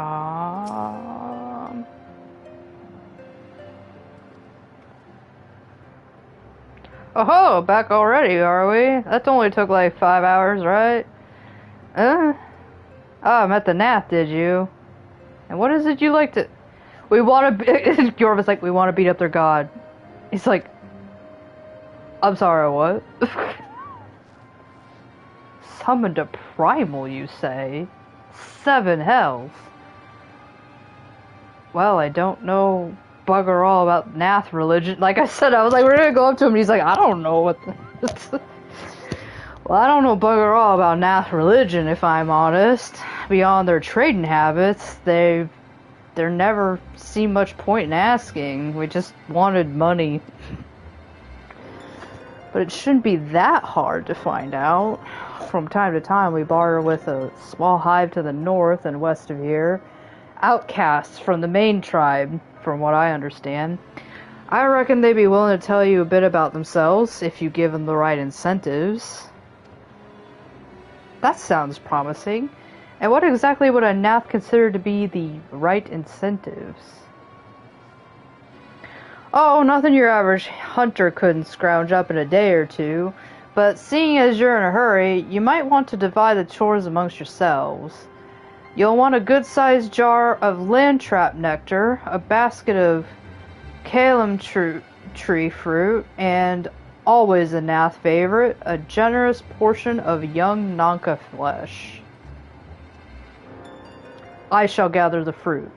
Leaping to the lower branches of the forest, giants should present little challenge to me. Then I shall collect the nectar, with Master Alfino's arcane assistance. Alfino's like, I'll hit it with my book. And that leaves you to bring home the meat. And can you rephrase that a little bit? You'll need to carve it from the smaller Nankas that live in the rivers. 3 big hunks should be enough, I reckon.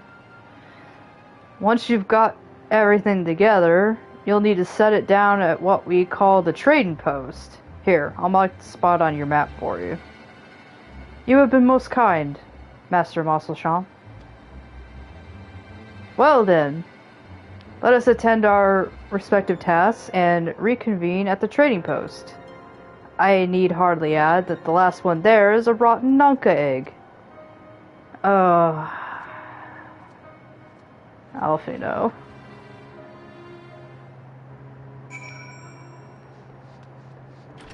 He's just still so full of, like, childish naivety in this one. You're like, oh my gosh.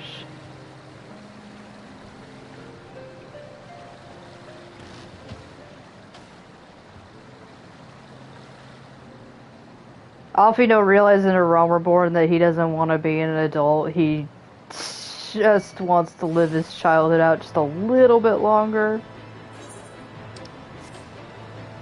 Before the PTSD truly starts setting in. Let's see. I know you said the small ones, but I think we're gonna have to beat up the big ones anyways. They're gonna take like issue.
I love Yzael and Estinian at this point because, like, Estinian's like, I have the Eye of Nidhogg and I'm totally in control for sure. And, like, anybody who's played the Dragoon questline is like, dude, you went, like, fucking insane last time. And he's like, I got better. I got better. It's fine. And then Yzael's over there like, I started a revolution. I didn't want any blood on my hands, but I have a lot of blood on my hands. I just love how she's like, I summoned Saint Shiva so that I could broker peace, and when I launched the Dravanians at Ishgard, I didn't really want them to kill, like, all of the people, and you're just like, what did you expect, Yzael? When I set out to master the Dragoon's jump, 'twas not to strike fear into the hearts of high-hanging fruit.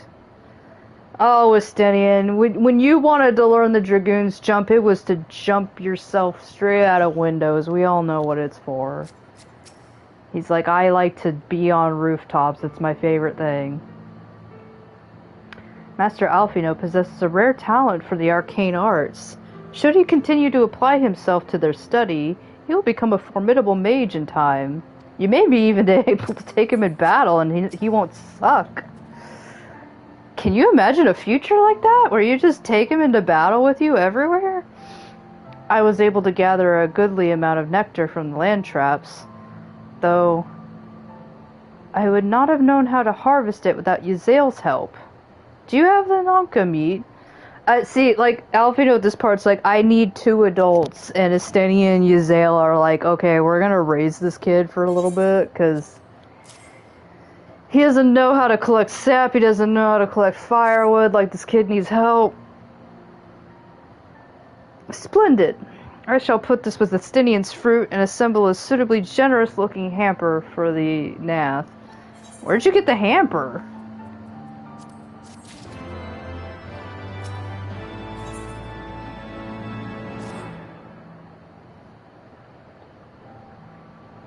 Well, everything appears to be in order, assuming no one has any objections to my choice of presentation. He's like, he has it so, like, artfully arranged, and everybody's like, yeah, we were just gonna put it in a pile or something. I shall place our offerings at the trading post as instructed. Were I of the Nath, I would be suitably impressed. He's just like, look, I did something. I'm an adult. And they're like, no, you're not. You're not an adult. That's what you did? You put it in a sack? He's so proud of himself. He's like, look, I put everything in a sack. Well, how much we wait? How much longer must we wait? Alfina, it's been 2 seconds. Should we have sounded a signal or some such?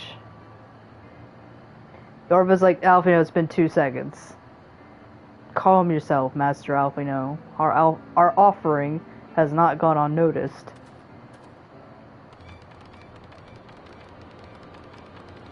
Star Wars has approached us. They're from Tatooine or something. Long has it been since hunters last came to trade, bearing gifts that filled the air with such delightful scents.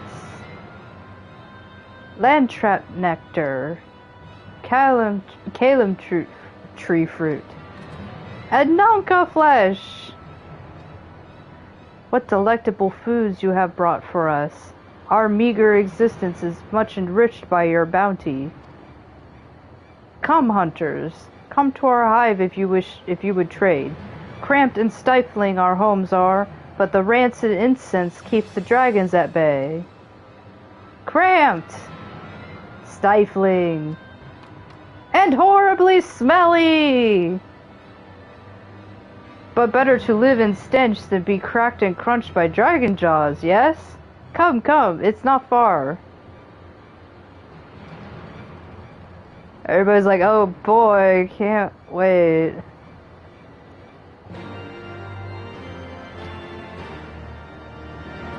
Can't wait to go to the stink hole. Strangely friendly, are they not? Or mayhap just strange. Yorva's like, shut up, you're stinky. You'll fit right in. Can those truly be Nath?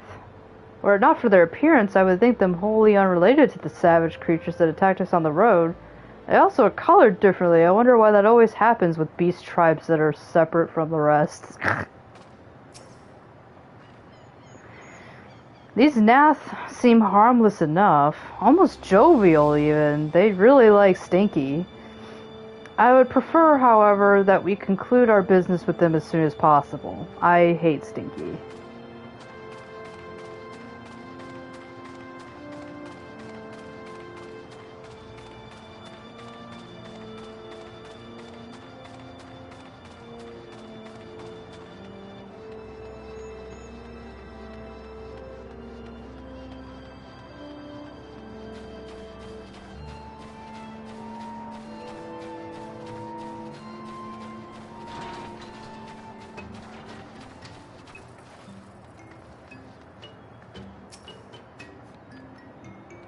Your presence has been announced to the storyteller. You must speak to our chosen leaders in words, for we are Voth.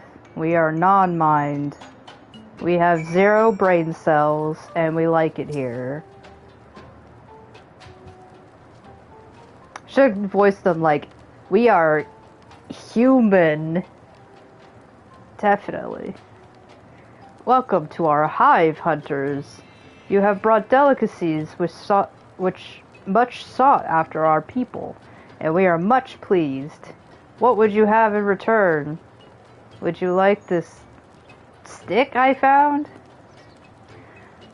Honored elder, pray allow me to begin by thanking you for welcoming us into your home, and for accepting our humble offerings of stinky shit. My companions and I are come in search of knowledge, specifically knowledge of your people's god. We wish to kill it. Knowledge alone? What strange hunters you are. But if it is words you desire, then words you shall have. We are the Vath, the non-mind. We have no brain cells. And to speak is our fate. And to not think is also our fate. You will hear the tale of the Nass god, of the god the One Mind summoned into our midst. The One Mind? These are the Nath who reside in the main colony? Yes, they are one, connected, but let us begin the story at its beginning. Some moons ago, a single dragon flew from the east, bleeding and weak. It fell from the sky and into the hive, where it was swarmed by my brethren, and with spear and spell and musket the dragon was slain. That was fucking terrible. 'Twas likely one that had fled the battle with my kinsmen. I should commend you for finishing the job. Steady, it costs like $0, like, shut up. Same to you, Yuzale. Dragons are fierce and terrible adversaries. The one mind would always cower when their winged shadows passed over the ground, but no longer.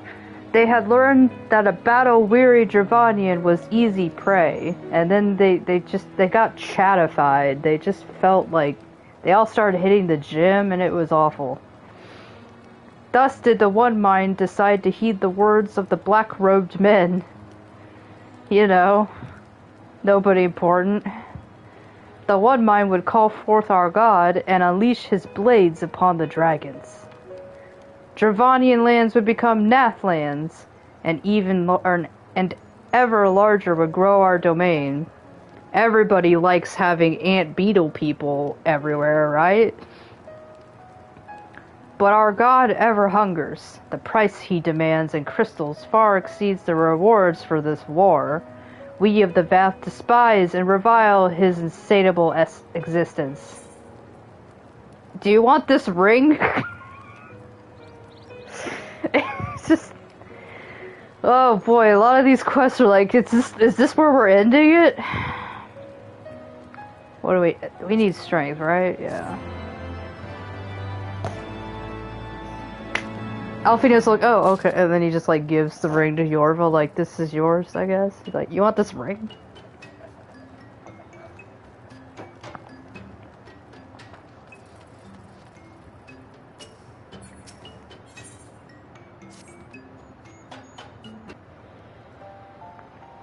I call upon the power of a primal for the greater good, conscious all the while I do so at grave cost to the land. I reason that it is necessary evil, and willingly shoulder the burden of my sin. In suggesting that such crimes can be justified, you may argue I presume too much. Yorva's like, maybe. But you must surely see that I am aware of the magnitude of my transgressions. Not so the Nath. They summon their deity for no greater purpose than to expand their dominion.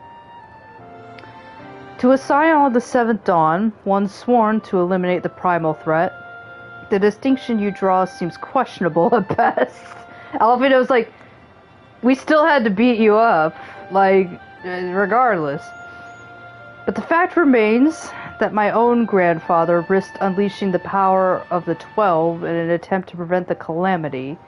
Thus, while I may not condone your actions, I at least understand them. We all want to be primals at some point. Not so the Nath, as you so rightly put it. If they truly seek naught but territorial gain, I can only conclude that they are ignorant of the ruinous consequences of their god's insatiable appetite. The longer this primal is suffered to exist, the greater the suffering it will cause. It must be destroyed. How lightly you propose the destruction of this god, Master Alfino, a being of whom we know naught. Has it occurred to you that you may be sending the warrior of light to her death?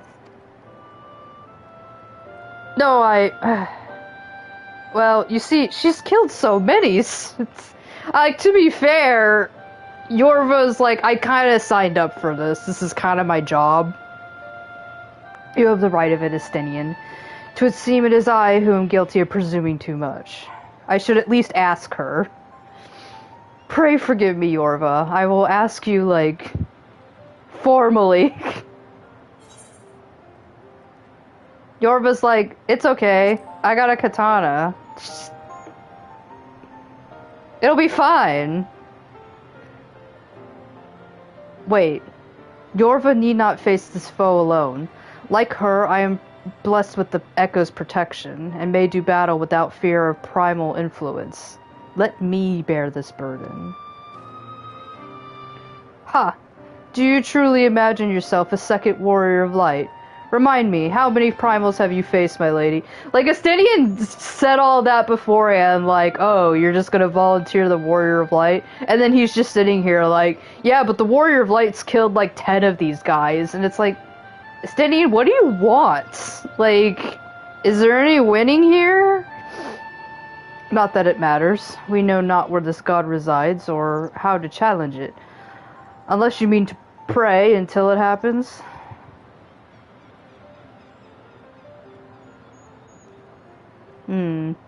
Estinian makes a valid point.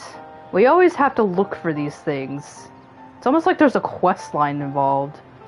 Let us speak with the Vath and learn how to best secure an audience with their deity. In this, at least, I may be of some assistance. I'm really good at speaking to bugs. I like the... Or like, I wonder where this horrible Nath god would be, and it's like there's a fortress of evil right over there. The young lord certainly appears eager to prove his worth.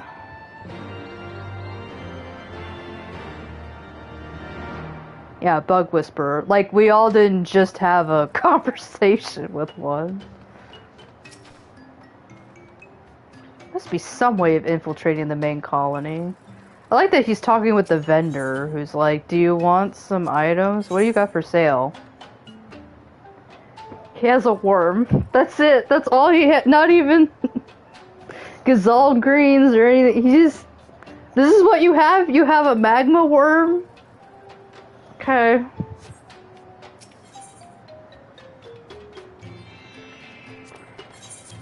I need to sell off some of my extra cash. I have 63 of these. That's a lot of money. Alright. We are Vath. We are the non-mind. We do not hear the one-mind's thoughts. We cannot predict their will. Riveting! Put this idea from your minds, generous hunters. If you meet with our god, then he will have your souls. He likes to eat those. Surely you are not so generous as that. They just like, you want to feed the god? Like, no, I want to kill it. They're like, you want to feed the god? You wish to meet our god? Offer yourself as sacrifice, and you will soon be brought before him. Become food! We would mourn the loss of such generous hunters, however. They're like, well, I guess if you want to be food that bad, like, go ahead, but we're sad about it. You are generous hunters, yes? Many gifts you have brought, but not enough for all Vath to enjoy. Maybe you could bring just one more? I'm hungry. I would like McDonald's, please. We are very fond of Nanka flesh. That is McDonald's, right? Yes, the meat of a young Nanka would make a fine repast. Yorva's like, alright. She just like leaves and she's like, I guess I'm gonna go beat up some more Nanka. Like, you literally just leave. Like, alright, I guess I'll go get another Nanka.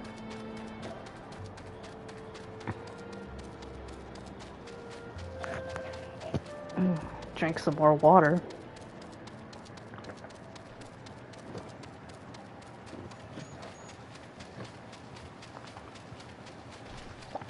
Yorva's like, make sure you always take a bottle of water in your chocobo saddle so that you may stay hydrated.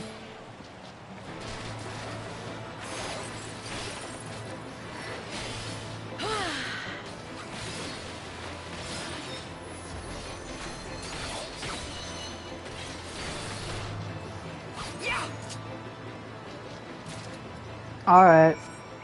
One more little Nanka. Like, I like that we have to walk all the way to the river, get one of those guys, and then walk all the way back. And if you don't have flying, don't try to go back up the way you left. You have to go this way, because I don't think you can jump up that cliff.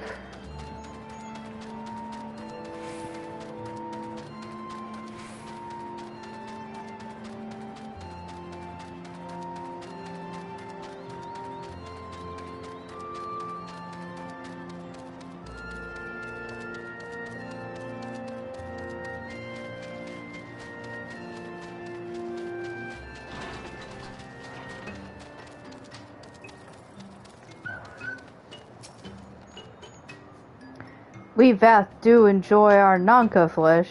Have you been out hunting yet? Here's your McDonald's. It's just a floppy... I can't even imagine what Nanka or the texture of that is even. Like, it can't be like chicken. It's gotta be like some sort of like alligator. It could be like alligator meat. Another gift for the Vath. So unexpected, even though I told you to go do that. Yes. You will have more of the words you strange hunters hunger for. Listen now. The senses of the one mind are enmeshed by the overmind. What one sees, all see. What one feels, all feel. Alert a single Nath, and the whole hive is alerted. To reach our god undetected is all but impossible!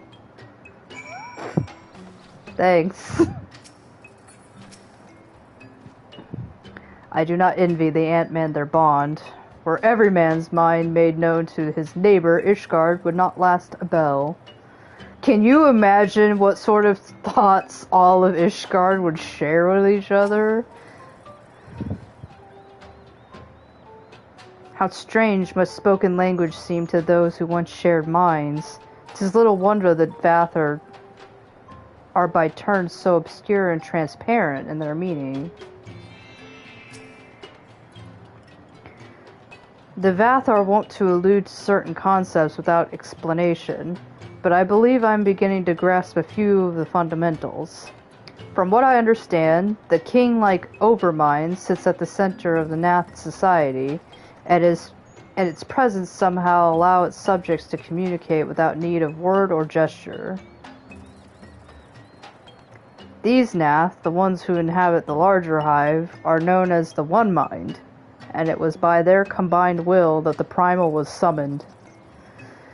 Those who reside in this smaller hive, however, are the Vath, or non-mind, who, for reasons that yet escape me, seem to have been excluded from the telepathic bond which connects their Nath counterparts.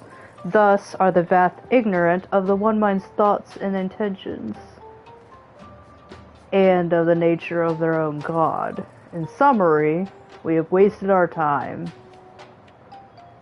Not so. Perilous though it may be, the Vath did furnish us with one certain method of approaching the primal. As sacrifices. What do you want me to do? Dress and drag and do the hula? Should we allow ourselves to be captured in the environs of the colony, the Nath would bring us before their deity to make an offering of our souls. Here's some money.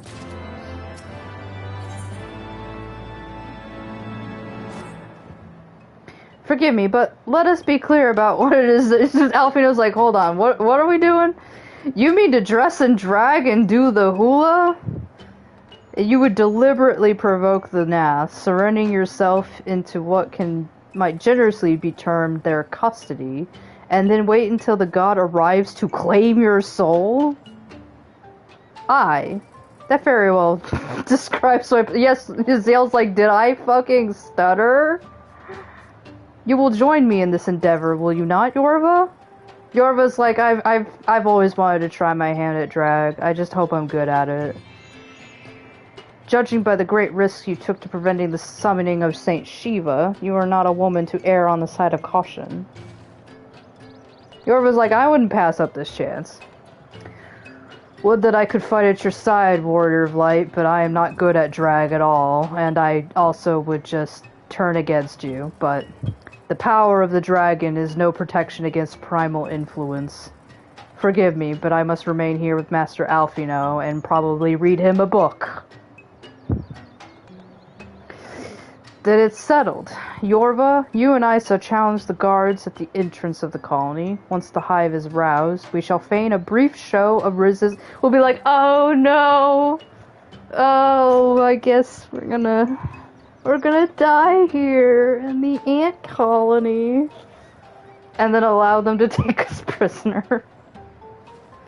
I sure hope there are not any Nath around to take me. That would be so horrible. Hello, tree. I would be curious to test my lance against a A beast tribe's god, but I cannot risk falling under its sway. That would be...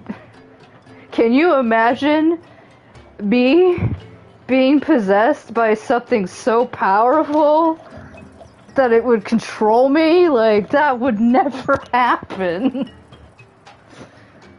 Tell me of the battle upon your return, Warrior Light. He's like, just give me the cliff notes though, I don't want a huge story.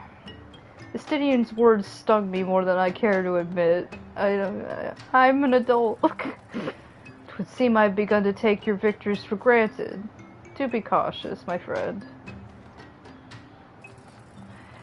I mean, Alfino has been pretty arrogant in the past. I think there was around the Stone Vigil. I don't know how much of it was him being a little bit tsundere or something like that, but actually, you know what? Before we do this part, because I know we're about to approach Ravana, let's do some samurai quests. You want to do a samurai quest? Let's do this. Yorva's like, hold on, I gotta go turn in my report card. My Bushido bingo sheet. But yeah, I still remember Alfino making some comment around Stone Vigil where he's like, I'm really glad you didn't die because it's really hard to get another Warrior of Light. Like, you were replaceable. It was like, thanks, Alfino. Like, around Reborn, you were still getting to know him, you know? So he's just like, man, you're too useful to let die. And it's like, is that all I am to you? And yeah, I think in Heavensward they actually made him confront that, and he was like, oh shit, is that how I sound? And it's like, yeah, that's how you sound. Alright, so I kind of explained before that Yorva's been bamboozled. We technically missed like the first bit of this, but all you need to know is that Musosai is now Yorva's samurai master, and Momozigo is some sort of broker. He just wants to tag along, and I guess, like, he's just a little guy, let him tag along. Call it a showmaster's instincts, but from the moment I met Musosai, I knew he was no ordinary old man. He was still an old man, though. I knew he was going to bring in money, and lots of it. Yeah, so he's kind of in it for the money, and it's just a weird group here. Alright, so we'll do level 50. Look, maybe we'll just go ahead and do the 54 quest right after, too. We got an hour. A little less than an hour. Ah, Yorva! 'Tis good to see you again. And stronger for your tireless trading. Let me see your bingo card. And she's like, here you go. Now then, within the sandblasted walls of this city, we have identified an evil that wants for exercising, an unscrupulous moneylender who preys upon the poor. This I learned by plying a certain businessman in Momosinko was like, I bribed somebody! Yorva's like, okay, we need to... What kind of moral alignment are we going for here, guys? I'm getting confused. Apparently, the crook in question has been doing his rounds at Stone's Throw. He charges exorbitant rates on the meagerest sums, and those unable to return it are in full are forced into slavery. Slavery? In Ul'dah? Wow, who would have guessed? This is no man, but a leech that feeds off the least fortunate among us. Such evil cannot be suffered. Let us head to the shanty town. Storms blow. That's not how it's pronounced, but... And speak with the denizens. Yeah, I think I mentioned it maybe off screen. Yeah, so that's the Stormblood jingle right there, but we're going to pretend that that was Heavensward. Musosai has a hard time with names. You gotta forgive him, he's probably like 73 or something. I don't know how old this guy is. Certainly hope he isn't 80s. He needs to be in bed.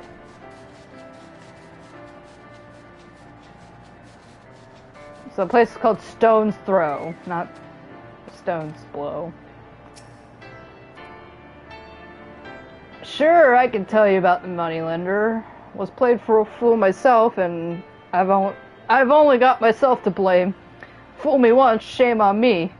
That's just how it works here. Guess I'm just gonna go into slavery now. Like, well, when life keeps you living. My God. That Wyman, how dare he charge me for information. Oh, so it was Wyman. If you've started your playthrough in Ul'dah, you'll know Wyman pretty well. He shows up in just the base Realm Reborn game too. It seems a great gulf divides the rich and the poor in this nation. Anybody who's been here for 3 minutes knows that, Musosai. Hingashi, I am sad to say, is no different. And so is Ishgard. Like, it's almost like they're all the same. That moneylender bastard? He's a swindler is what he is. Pretends he's your best friend, acting like he cares, but when you can't cough up the coin, he shows his true colors.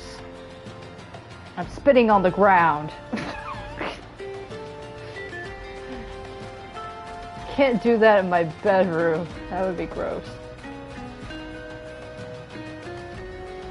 Oh, there's one.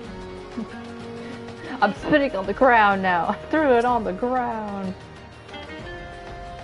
I was stupid enough to get a loan, and now I'm working it off till Thal knows when, and I'm one of the luckier ones. My heart goes out to the last yonder who's about to be sold on account of the medicine she bought her sick father. Oh no, not the sick father plotline.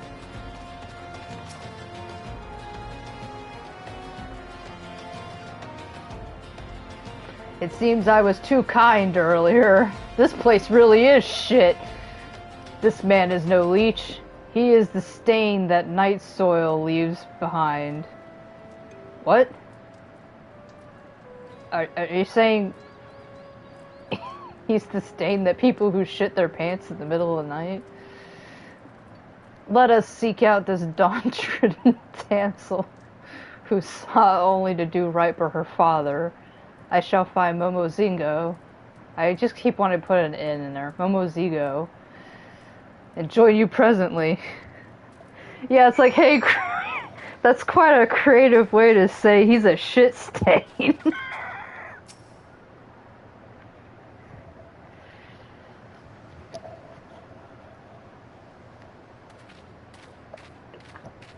I love Musosai, though. He's one of my favorite characters. You heard right. I have the sick father plotline. Da needed medicine badly, so we borrowed a handful of coins. And by a handful, I mean like thousands of them. But before we knew it, a handful became a chest full. And I have a big chest. Now I'm having to work to pay it back. But the interest grows faster than I can work, and the moneylenders threaten to sell me off to a client. If that happens, no one will be left to look after Da, and nobody will care that I'm probably being raped. I don't know what to do no more. Her own happiness is on the line. Happiness, Bobo Zigo. Yeah, happiness. But she still worries for her father. Oh, this moneylender has it coming to him. Let's just kill him. Let's just murder this guy. Mr. Philip. Oh god, his name is Philip. Yorva's like, I'm killing him on the account that his name is Philip. Don't sell me, please. I'll work harder, I swear it. Just don't take me away. My Da, he needs looking after. Is that supposed to move me? I just shit my pants. I don't give a damn. If anything, you should be thankful. I'm offering you a chance to earn money without any effort. You need only lie on your back. Now come quietly. How did I completely forgot exactly what she's being sold to, but how is it that every time a woman is being sold into something, it's always sex trafficking? Hold it right there, villain. If you try to take this girl away, you'll have to answer to these samurai here. He's like, you won't have to answer to me. Answer to these people. We were just having a conversation about how Alfino was doing the exact same thing moments ago. I know not of who you are. That katana looks pretty cool, though. But this is a legitimate business transaction that involves illegal sex trafficking, and certainly none of your concern. However, if you insist on threatening my person, I'll not hesitate to summon the brass blades. Pray forgive us our indiscretion, my lord. As you say, it is none of our concern. Yorva, put up your katana. Yorva's like, okay. Yorva's like, I wanted to use that. What are you doing, Muso-sai? Or should I say, not doing? I volunteered you guys up to fight that man. I thought the idea was to punish evil. Now was not the time to draw steel. Doing so would have only worsened the situation. We must be patient, and present, and await the right moment. Yorva's definitely like the, because you told me to, like, okay. Besides, I suspect that there is more to the operation than this Philip alone. He's like, why catch one sex trafficker when we can catch many of them? And Yorva's like, oh, kill more sex traffickers. That's a good idea. If we give him a line, he will surely lead us to his accomplices. Come, let us follow him. Yorva's like, this is why you gotta do the thinking, because now I get to kill more sex traffickers than just one.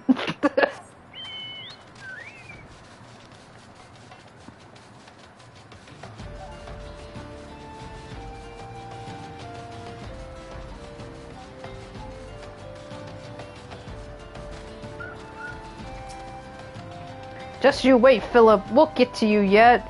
And by we'll get to you, it's these two guys. I don't have a weapon.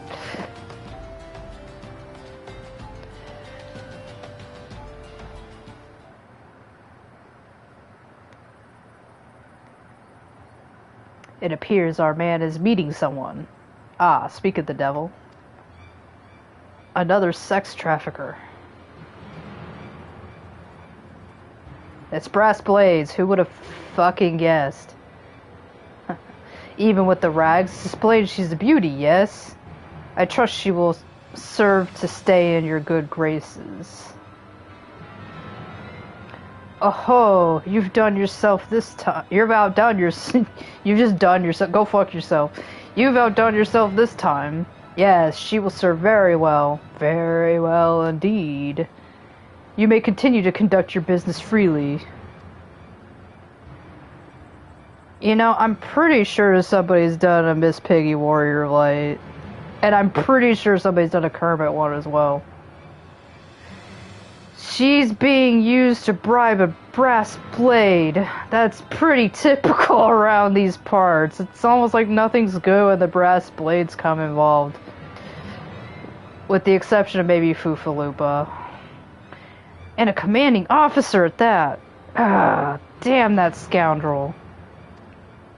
Yeah, you really can't see shit out of that mask. Now we know why this villain was able to operate in plain sight, unmolested by the law. Unlike that girl, Yorva, the time has come to draw steel. We have found all of the perverts. Yorva's like, because you told me to. Oh, I accidentally got that hornet just immediately on the floor. Like that the commander's just like, I'm pounding my fist menacingly. Oh, you better not mess with us. I'll pound my fist into my hand again, you know, like...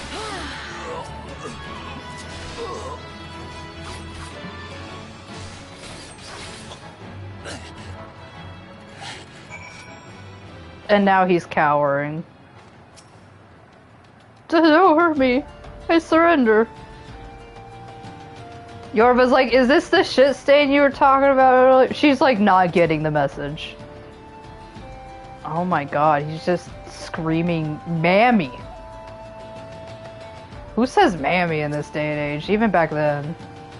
Thank you. Thank you so much. I really like not being raped. Yeah, I cut his friend in half like the little apple pieces. And then he was like, oh shit. I'm going to night soil myself. You did well, but remember, a katana is not to be drawn blindly. Remember how I told you not to kill just one sex trafficker, and now you have many? Within its sheath, you must let it rest, steeping in power, until the time is ripe to strike. Yorva's like, is that like a metaphor, or are you like actually like saying like that for real? Such is the way of the samurai. Huh? That's a movie? Well, whatever. Hey, it's Fufalupa, I just mentioned you. What have you done, Momozigo? You have brought more sex traffickers. Musosai, wait. His balls just dropped and he's actually a good guy. He doesn't even like women. He's my friend and he's here to help. He is not the enemy? I thought all brass blades were shit. They're like, yeah, all brass blades are shit, except us. Oh, not at all, good sir. Long story short, we've been trying to find decisive evidence linking this moneylender Philip to one of our officers. And thanks to your timely intervention, we've done just that. I can't do the Fufalupa ball drop, so, without calling on Mikey's help, you know. He's my friend, and he's gay as shit. Yeah. Yeah, you can remember Fufalupa from A Realm Reborn. I can't even remember what episode that was. His involvement in this racket is a stain upon our honor, which is admittedly far from squeaky clean if you've played Realm Reborn. But know that there are many honest brass blades still, all 4 of us. Good men and women who strive to serve the public trust. If you hadn't appeared, gods know where I might have ended up. I don't know how to thank you. Think nothing of it. The work is its own reward, even though I did nothing but maybe go grab these guys. Now hurry back to your da and put his mind at ease. I guess we do need Momozigo's, like, you know, connections, but, I mean, I know Fufalupa. Pray allow me to thank you also. With your help, we succeeded in catching slippery crooks who had long eluded us. Rest assured, we shall see to the rest. By your leave. Yorva's like, did your balls, like, undrop themselves? He's like, I don't know, somebody hit me real hard and I'm back to a squeaky voice. Just give it a day or so.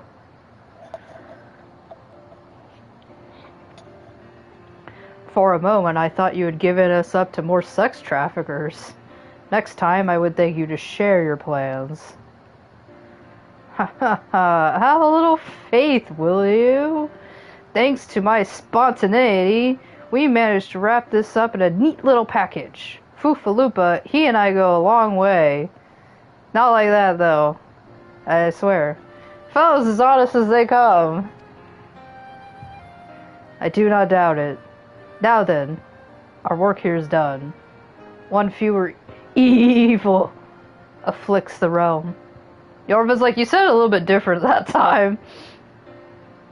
Let us move on to wherever the wind should blow. Yorva's like, it's not the It's not the end of the movie yet. Muso-sai, we still got more quests.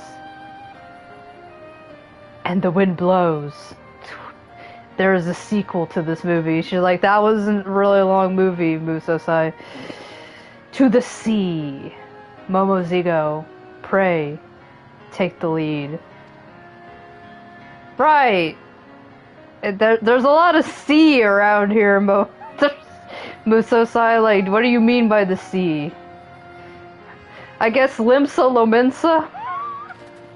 Like, he just says the word sea, and it's like, I guess that means Limsa Lominsa. That's Foundation.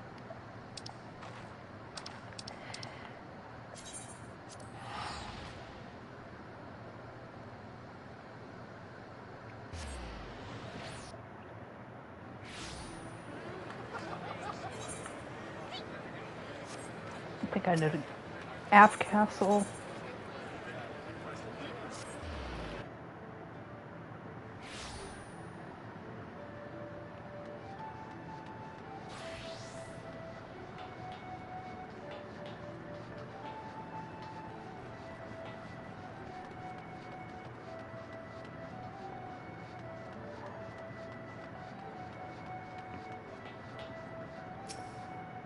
It's like, now we're standing here rather than Ul'dah.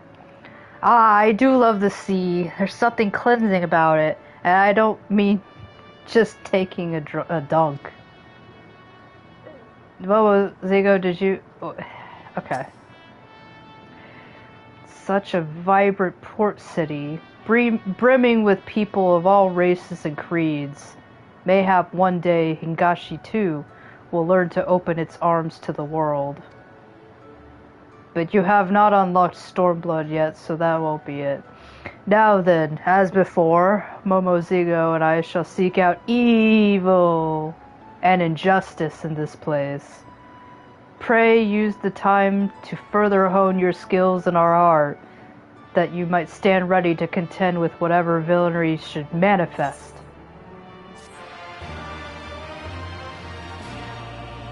Pretend that is Heavensward music.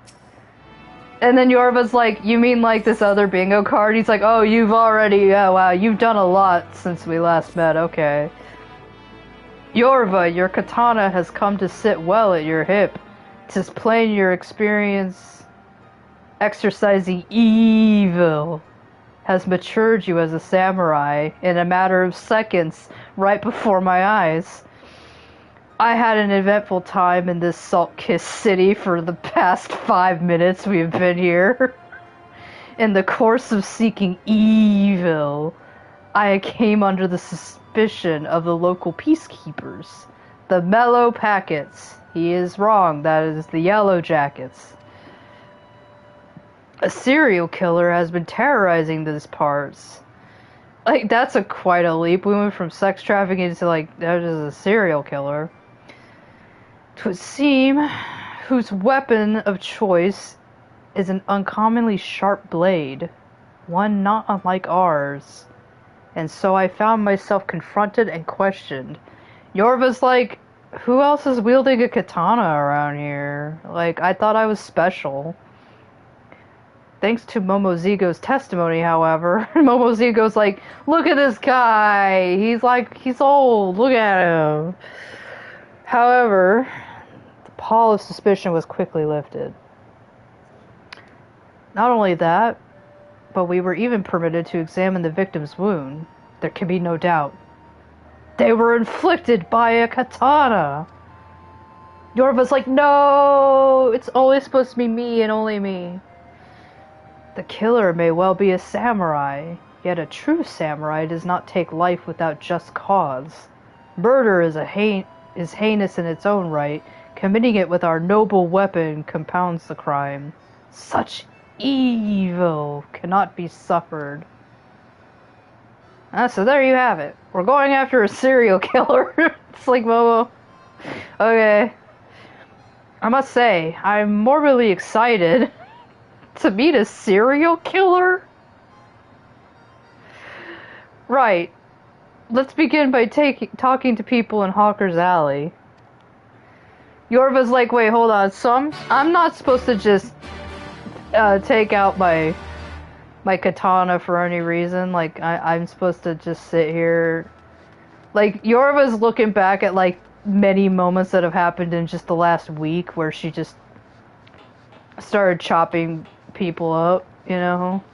She's like, well, I guess, you know, there was a reason, like... she's like, what do you... Do cannibals count?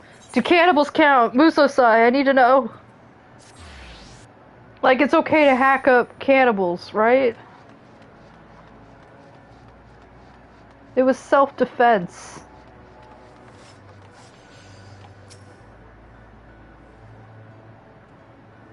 The recent murders? Gruesome business, that. And it seems no one's safe neither. Not even me. I'm about to be murdered tonight. Why, even a traveler got himself sliced up. Unlucky sod. What sort of sick bastard would do a thing like that? Yorva comes back the next day and he's like not murdered, and she's like, I thought you said you were gonna get murdered. He was like, I thought it was. Oh my god. Kokyo rune. I haven't talked to this guy in a long time. Killer makes Kikur dead. Makes Kokyo rune afraid. Afraidfully afraid. That's the most afraid. Kokyo rune shake. Shaky wake all night. Something about night stains. Yorva's like, there's something going on here. I don't know.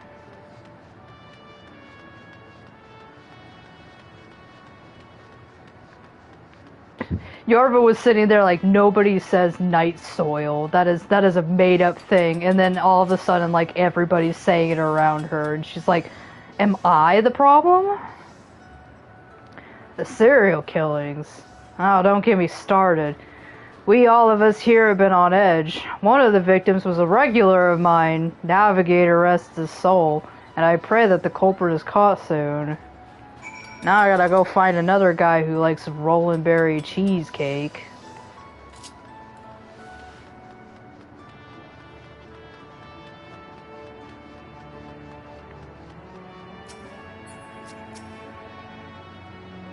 Can't say I blame the Yellow Jackets for marking us out. I mean, every elm of Muso-sai screams, look at me! Yorva's like, I don't know. He's fine. A patron, a traveler, and a quick earn. Keekern is what he means. The victims do not seem to have anything in common. However, the circumstances of their death are strikingly similar. They all vanished in the vicinity of the docks before later turning up as corpses. Do you think it's a shark? The killer, it seems to me, targets those who happen to pass along the landing. It's completely random then? What a frightening thought. But now that we know this, what do we do next? We set a trap. Maybe some nice sushi. That might attract a shark. Lure the killer out by walking around the area in question in the black of night. When he emerges from the shadows, we apprehend him.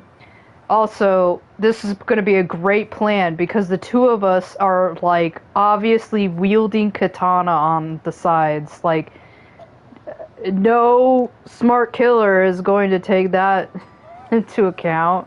Be like, huh, two people walking around the docks at night with obvious katanas in sight. Like, it's a solid plan. Momosega's like, yeah, that's great. So who's the lucky one who gets to be the bait? Maybe the guy who isn't carrying a weapon? Wait, what? Why me? Though the victims have naught in common, it must be noted that none of them were armed. In other words, the killer preyed on the defenseless, and as you can see, we're obviously wearing katanas. With our katana at our hips, Yorva and I shan't make enticing bait. In fact, it might make him very suspicious, because not many people carry katanas around here. Conversely, were we to forgo our weapons, we would be ill-equipped to subdue the villain. We actually don't make very good monks, and I can't throw a punch. So, it falls to you. Momozingo's like, oh. Take heart, my friend. Both of us shall be close on hand, ready to pounce ere you may come to harm. Now then, let us go to the docks.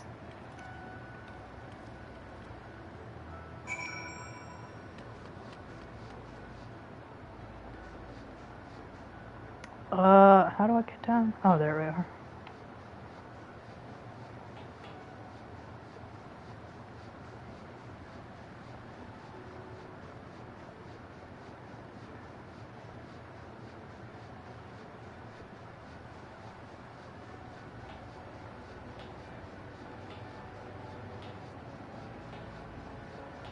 Could have taken the Ethernet shard, but you know, it's more movie-like. We're making a samurai movie. 12 above, please keep me safe. Please keep me safe. Yorva's like, maybe. It is time. Let us set the trap. Wrap Momozingo in this wakame. Oh gosh, what is it called? Seaweed wrap. Seaweed wrap. There we go.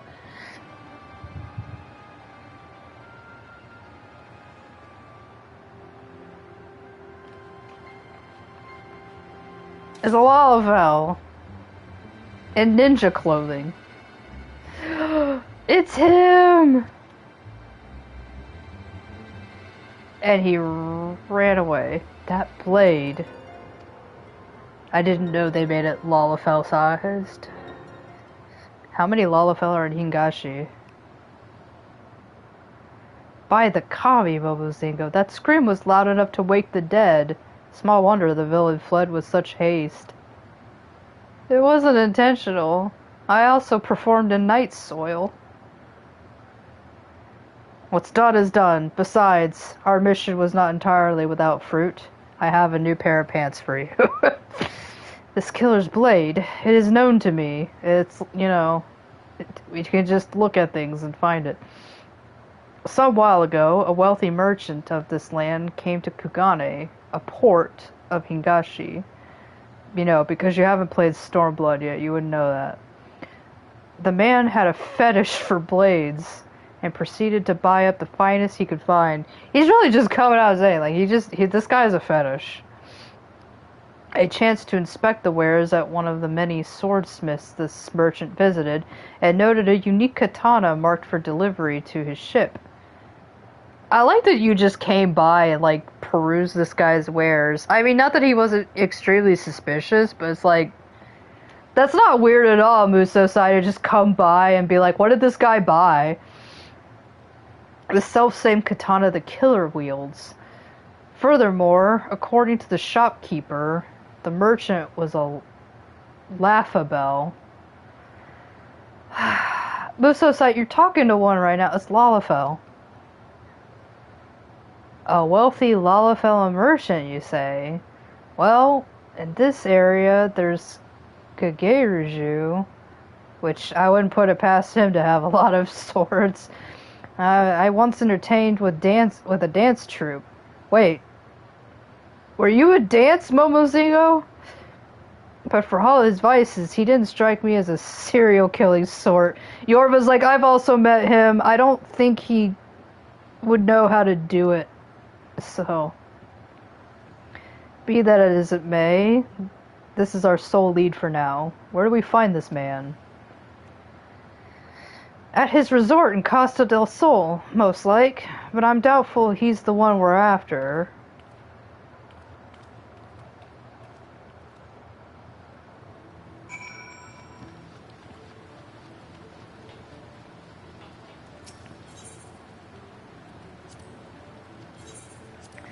Go to Costa del Sol, another place I never leave either.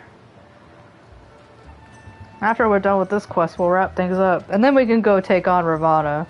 But Yorva's like, oh, hold on, I gotta turn in my sheets.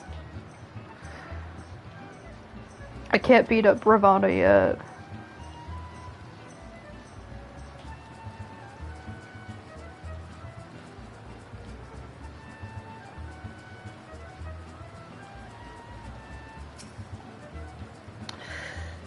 Who disturbs my slumber? Oh, if it isn't the resourceful and supremely forgiving adventurer.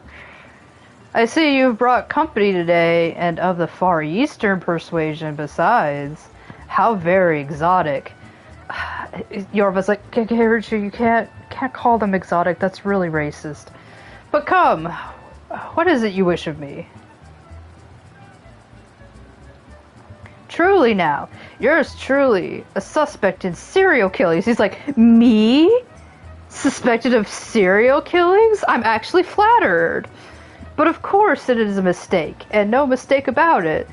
However, I do have an inkling as to who the culprit might be. Gurumi Borlumi. He is your man. He made his fortune in trade, and indulges in extreme excess, which, coming from me, is saying something. Do you not see this lady who's constantly fanning me, like, all the time? But most relevant to your investigation is the fact that he's obsessed with all things Far Eastern and owns an extensive collection of katana. Some people have called him a weeb. Why, just the other day at a social gathering, he was bragging on about one such weapon as though it was his firstborn. When he said that he wanted to feel what it was like to cut a man down, we all had a good chuckle. You don't joke about that, Geruju? Assuming he was speaking in jest.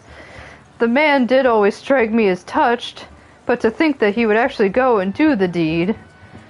Yorva's like, he made a joke. He was like, oh wow, I wonder what it would be like to cut somebody up with this. And you were all like, ah, man.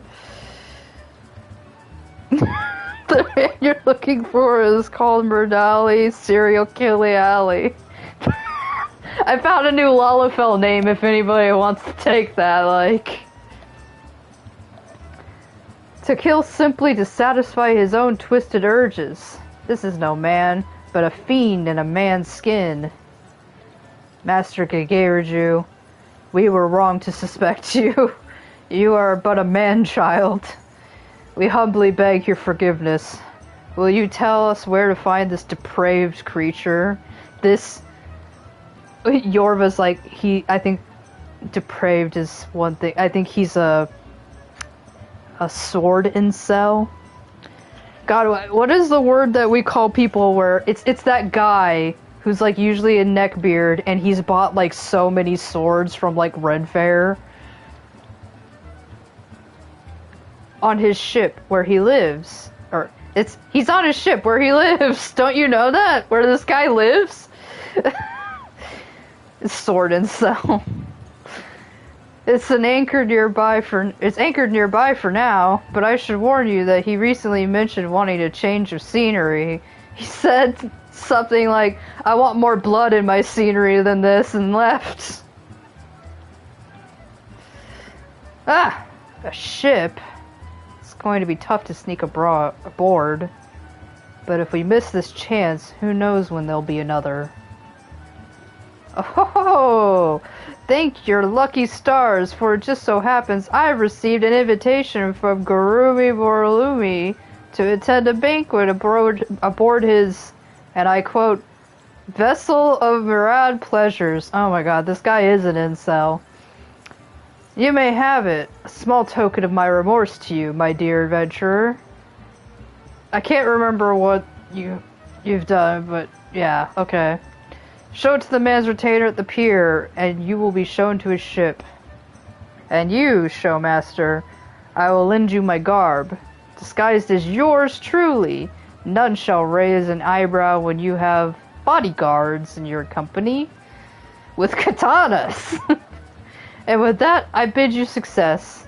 Gurumi Borlumi is a troublesome business rival, and I shan't shed a tear at his demise.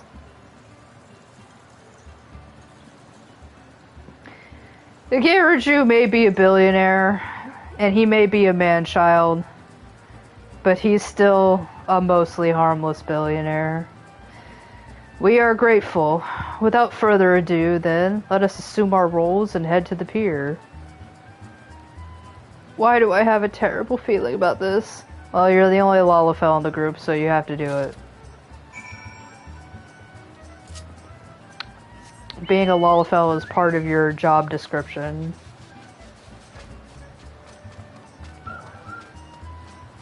Let's see, how convincing does he make?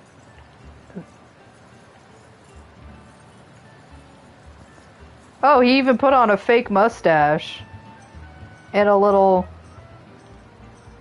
gem thing. Okay, he really plays the part. Oh, 'tis a fine day for a banquet aboard the ship.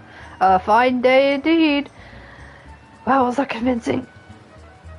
I mean, you convinced me. A breathtaking view. It reminds me of the Ruby Sea of home. I love it. He looks out and he's like, ah, yes, home. And Yorva's like, it is rainy and, well, okay. Master Gageruju and company, you do us a great honor. The invitation, if I may. Yorva's like, oh, right, the invitation. Yeah. Gageruju's invitation. The invitation for Gageruju. All appears to be in order. Thank you kindly. If you would care to step aboard, we shall cast off presently. I also like this person's wearing kimono. Like, Yorva's like, this isn't gonna be one of those Asian-themed parties, is it? And it's like, yeah, it's totally that. And Yorva's like, oh, I'm so sorry, Muso-sai. Like, this kind of feels like a microaggression.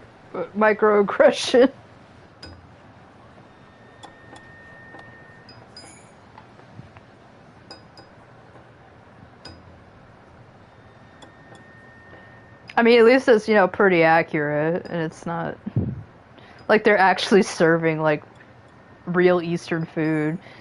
Just a lot of white women in kimonos right now.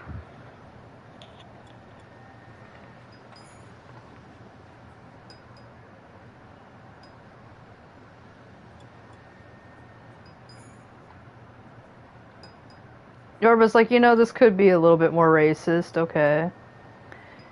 Your dedication to your passion is beyond impressive, my lord. Would we all your fine taste. Yeah, they are all cat girls. Not to say there's not, cat girls in Hingashi, it's just, you know. I can't tell what the legitimacy of their cultural heritage is. I forgot that this quest is like half of this guy who's just like a total weeb incel. Come now, we've scarcely scratched the surface. Save some wonderment for my prized katana. I think it's like treating katanas like they're just toys is what's really uncomfortable. Yorva's like, are you gonna eat all that? Ah. Master Gageruju. Always a pleasure, I say. Are those samurai I see beside you? Can I buy some? God damn. I know, like, this guy is cosplaying, and he's a baby. I mean, all Lalafell look like this. A commendable first effort, my lord, but they pale in comparison to my katana collection. I like that a whole-ass samurai is equal to just a sword to him. You would flaunt the blades you used to cut down innocents? Twisted fiend. Your reign of terror ends here. Muso-sai, what was this about laying low?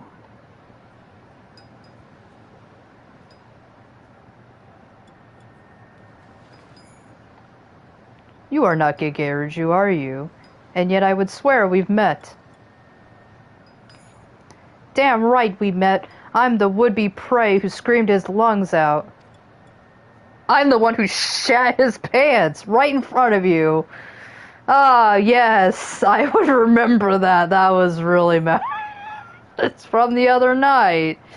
Well, you see, 'tis well and good to admire a blade upon a stand, but its true place is in one's hand.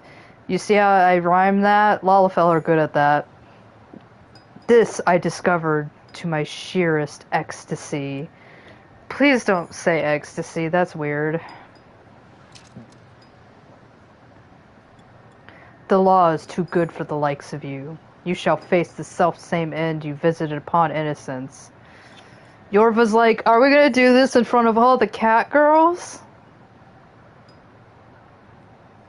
Not only do you sneak uninvited into a private gathering, you make violent threats against an upstanding citizen. It seems I have no choice but to summon the guards. Now let us step above and pray put on a good show. I have a reputation as a host to uphold.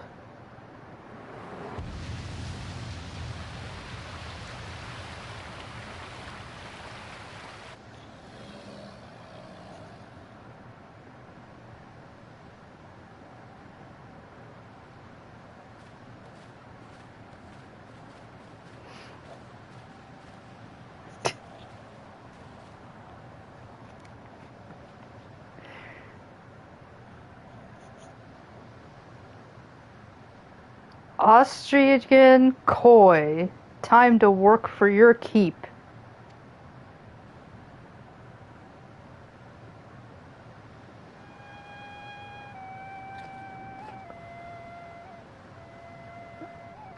We're in a samurai western film now.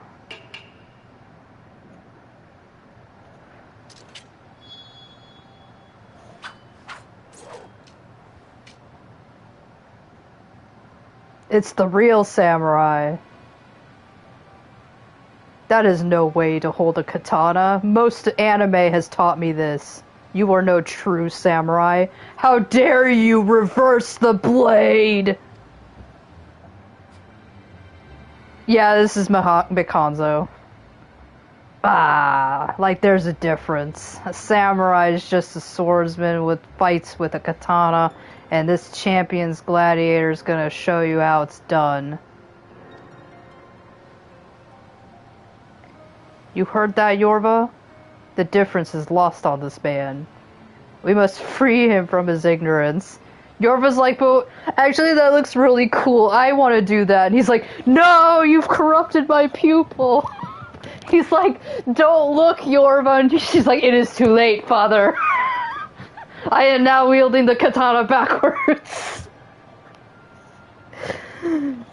Hold it. I have a mind to savor this. I have a fetish, you see. We shall savor you for last. Let us warm the deck with an opening act. Yeah, Yorva's like immediately clocking this guy. Her brain chemistry is being altered as we speak. She's like, you can be a Western cowboy samurai? Oh my god, he even hired Ninja. For now, we enjoy the spectacle. This guy's like, okay, anything to get paid and not work. I too shall observe. Because I also like to sit on my ass. You alone are more than enough for these false shinobi. They're just cosplayers, Yorva. Yorva's like, oh, okay. They're just cosplayers. Have at her! Kitsurute! We're doing real anime here!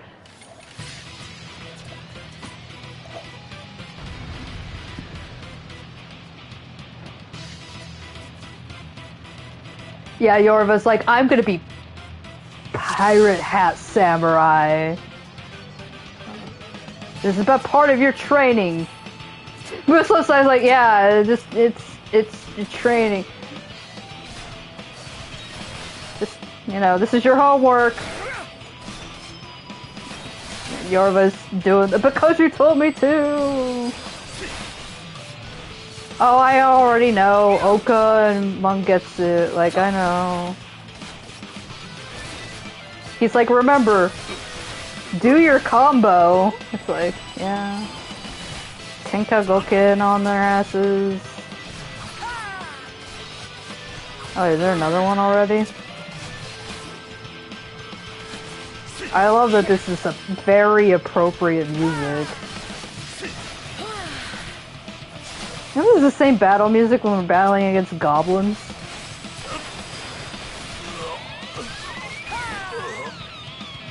They're just standing there. Where's Muso-san's over there? Okay, I'm dying.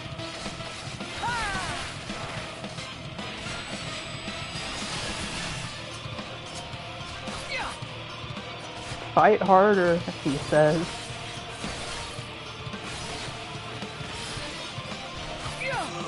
Oh my god, how many of these guys do you got?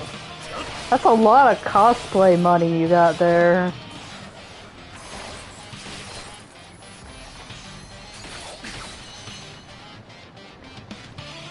You're tough, I'll give you that, but how will you fare against my pet?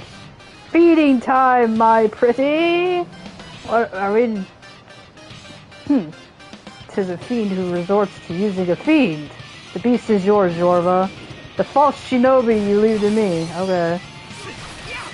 Musosai does know how to fight. I mean, he's zipping all over the place here, but, he likes to be cool. He likes to just watch.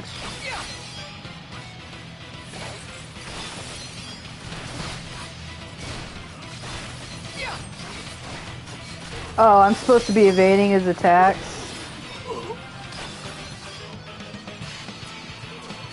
Yeah, I mean, that was kind of easy. I was just kind of zoning out. He's like, Yorva, you're not doing well. He's like, you're taking too slow. I'm gonna let you deal with this on your own. Yorva's like, okay. I did get hit unnecessarily. Like, that is my fault. No, my beautiful pet. No, he's fucking ugly. No more games! Finally, the last act of this gaudy circus. Alright.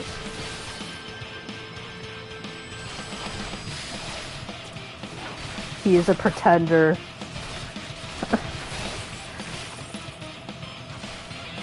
Funny that he's holding the blade properly now. I hope I don't die here. Oops. He's still fighting.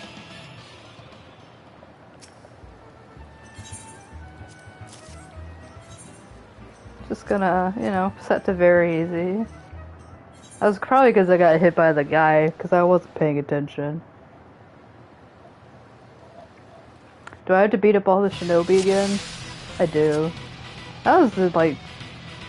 They just keep coming at you.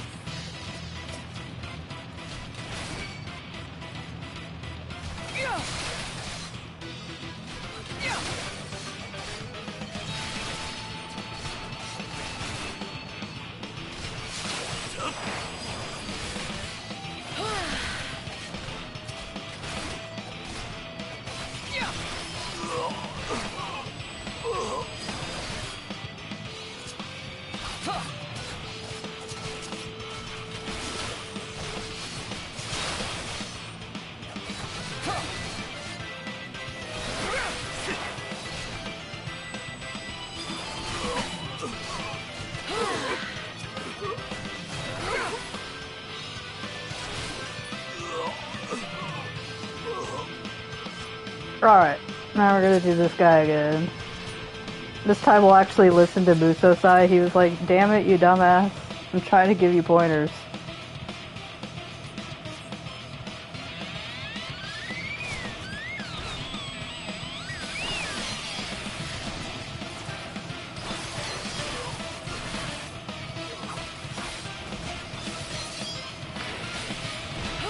Yeah, hold on, Musosai. Okay.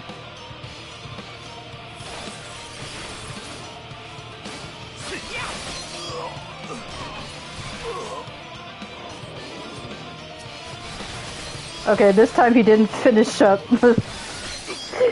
Last time he was like, I'm already done with the shinobi, like...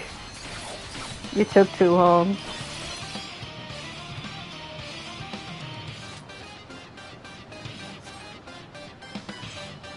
So Sai's just walking away cool. Like, I don't want to do that.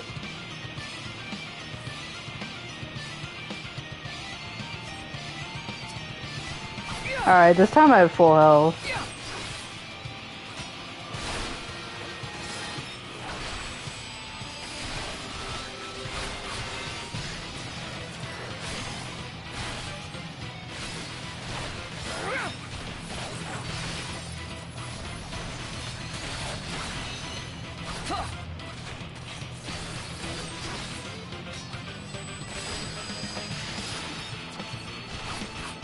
He is the old Tekka Goken. Used to be a conal that would... But now I think it's a circle, or maybe it's two conals from the side. Come, Yorva, give chase. I can't. There's a duty line blocking me.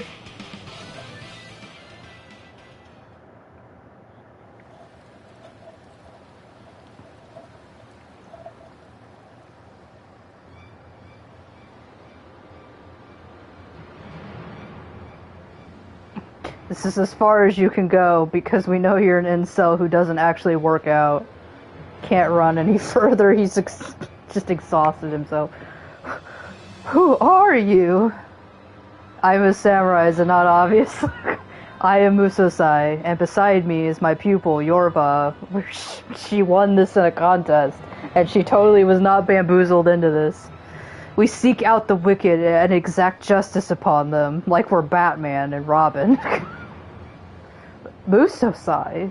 The legendary swordsman whose tales I heard in Kugane? Small wonder my guards didn't stand a chance.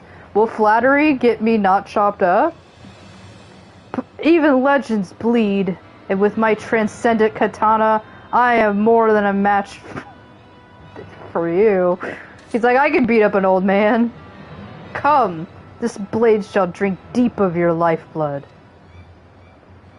Unrepentant fiend, you belong not in jail, but in hell. Man, that's really strong. Say your prayers to whatever kami you keep.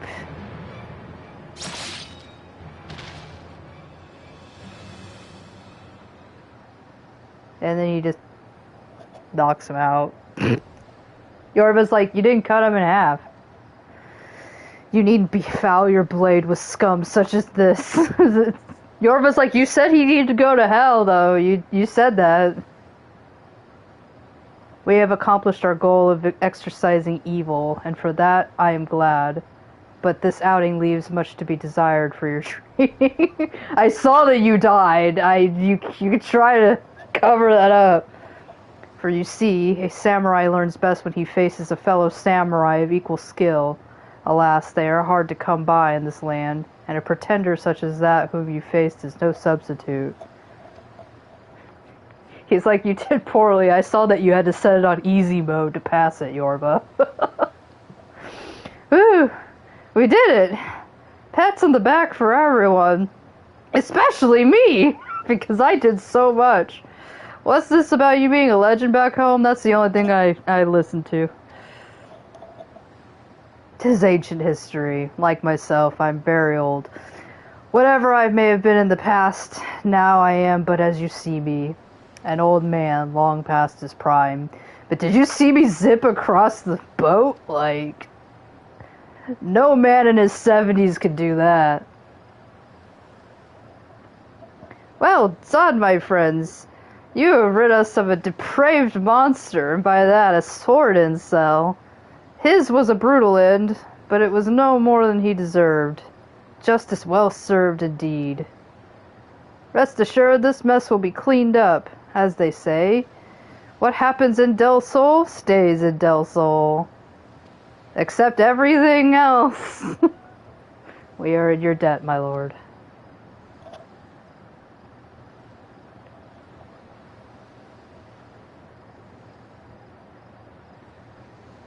Our work here is done. One fewer evil afflicts.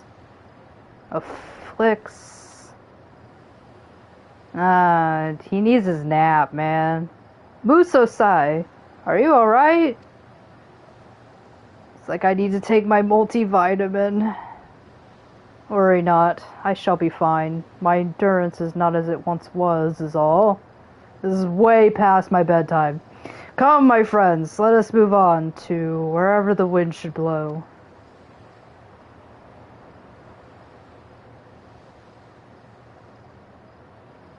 And the wind blows, 'twould seem. To the forest, Momozingo. Pray lead on. I like that he does this, but like I don't think he's sensing anything. He just already knows where he wants to go, and he's just gonna do this. The forest. You mean Gridania? Oh dear. I mean, of course, right this way. Momozingo's like, oh great, we gotta deal with the fucking elementals.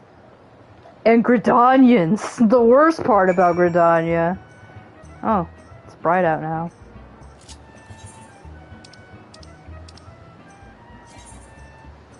Oh, my PlayStation. Oh, yeah, it was the beginning of the month, wasn't it? Whatever, I got teleportation. PlayStation Plus allows you to register one destination that costs like nothing. But when it times out, it does that. I just gotta like refresh it. Cause I still got PlayStation Plus.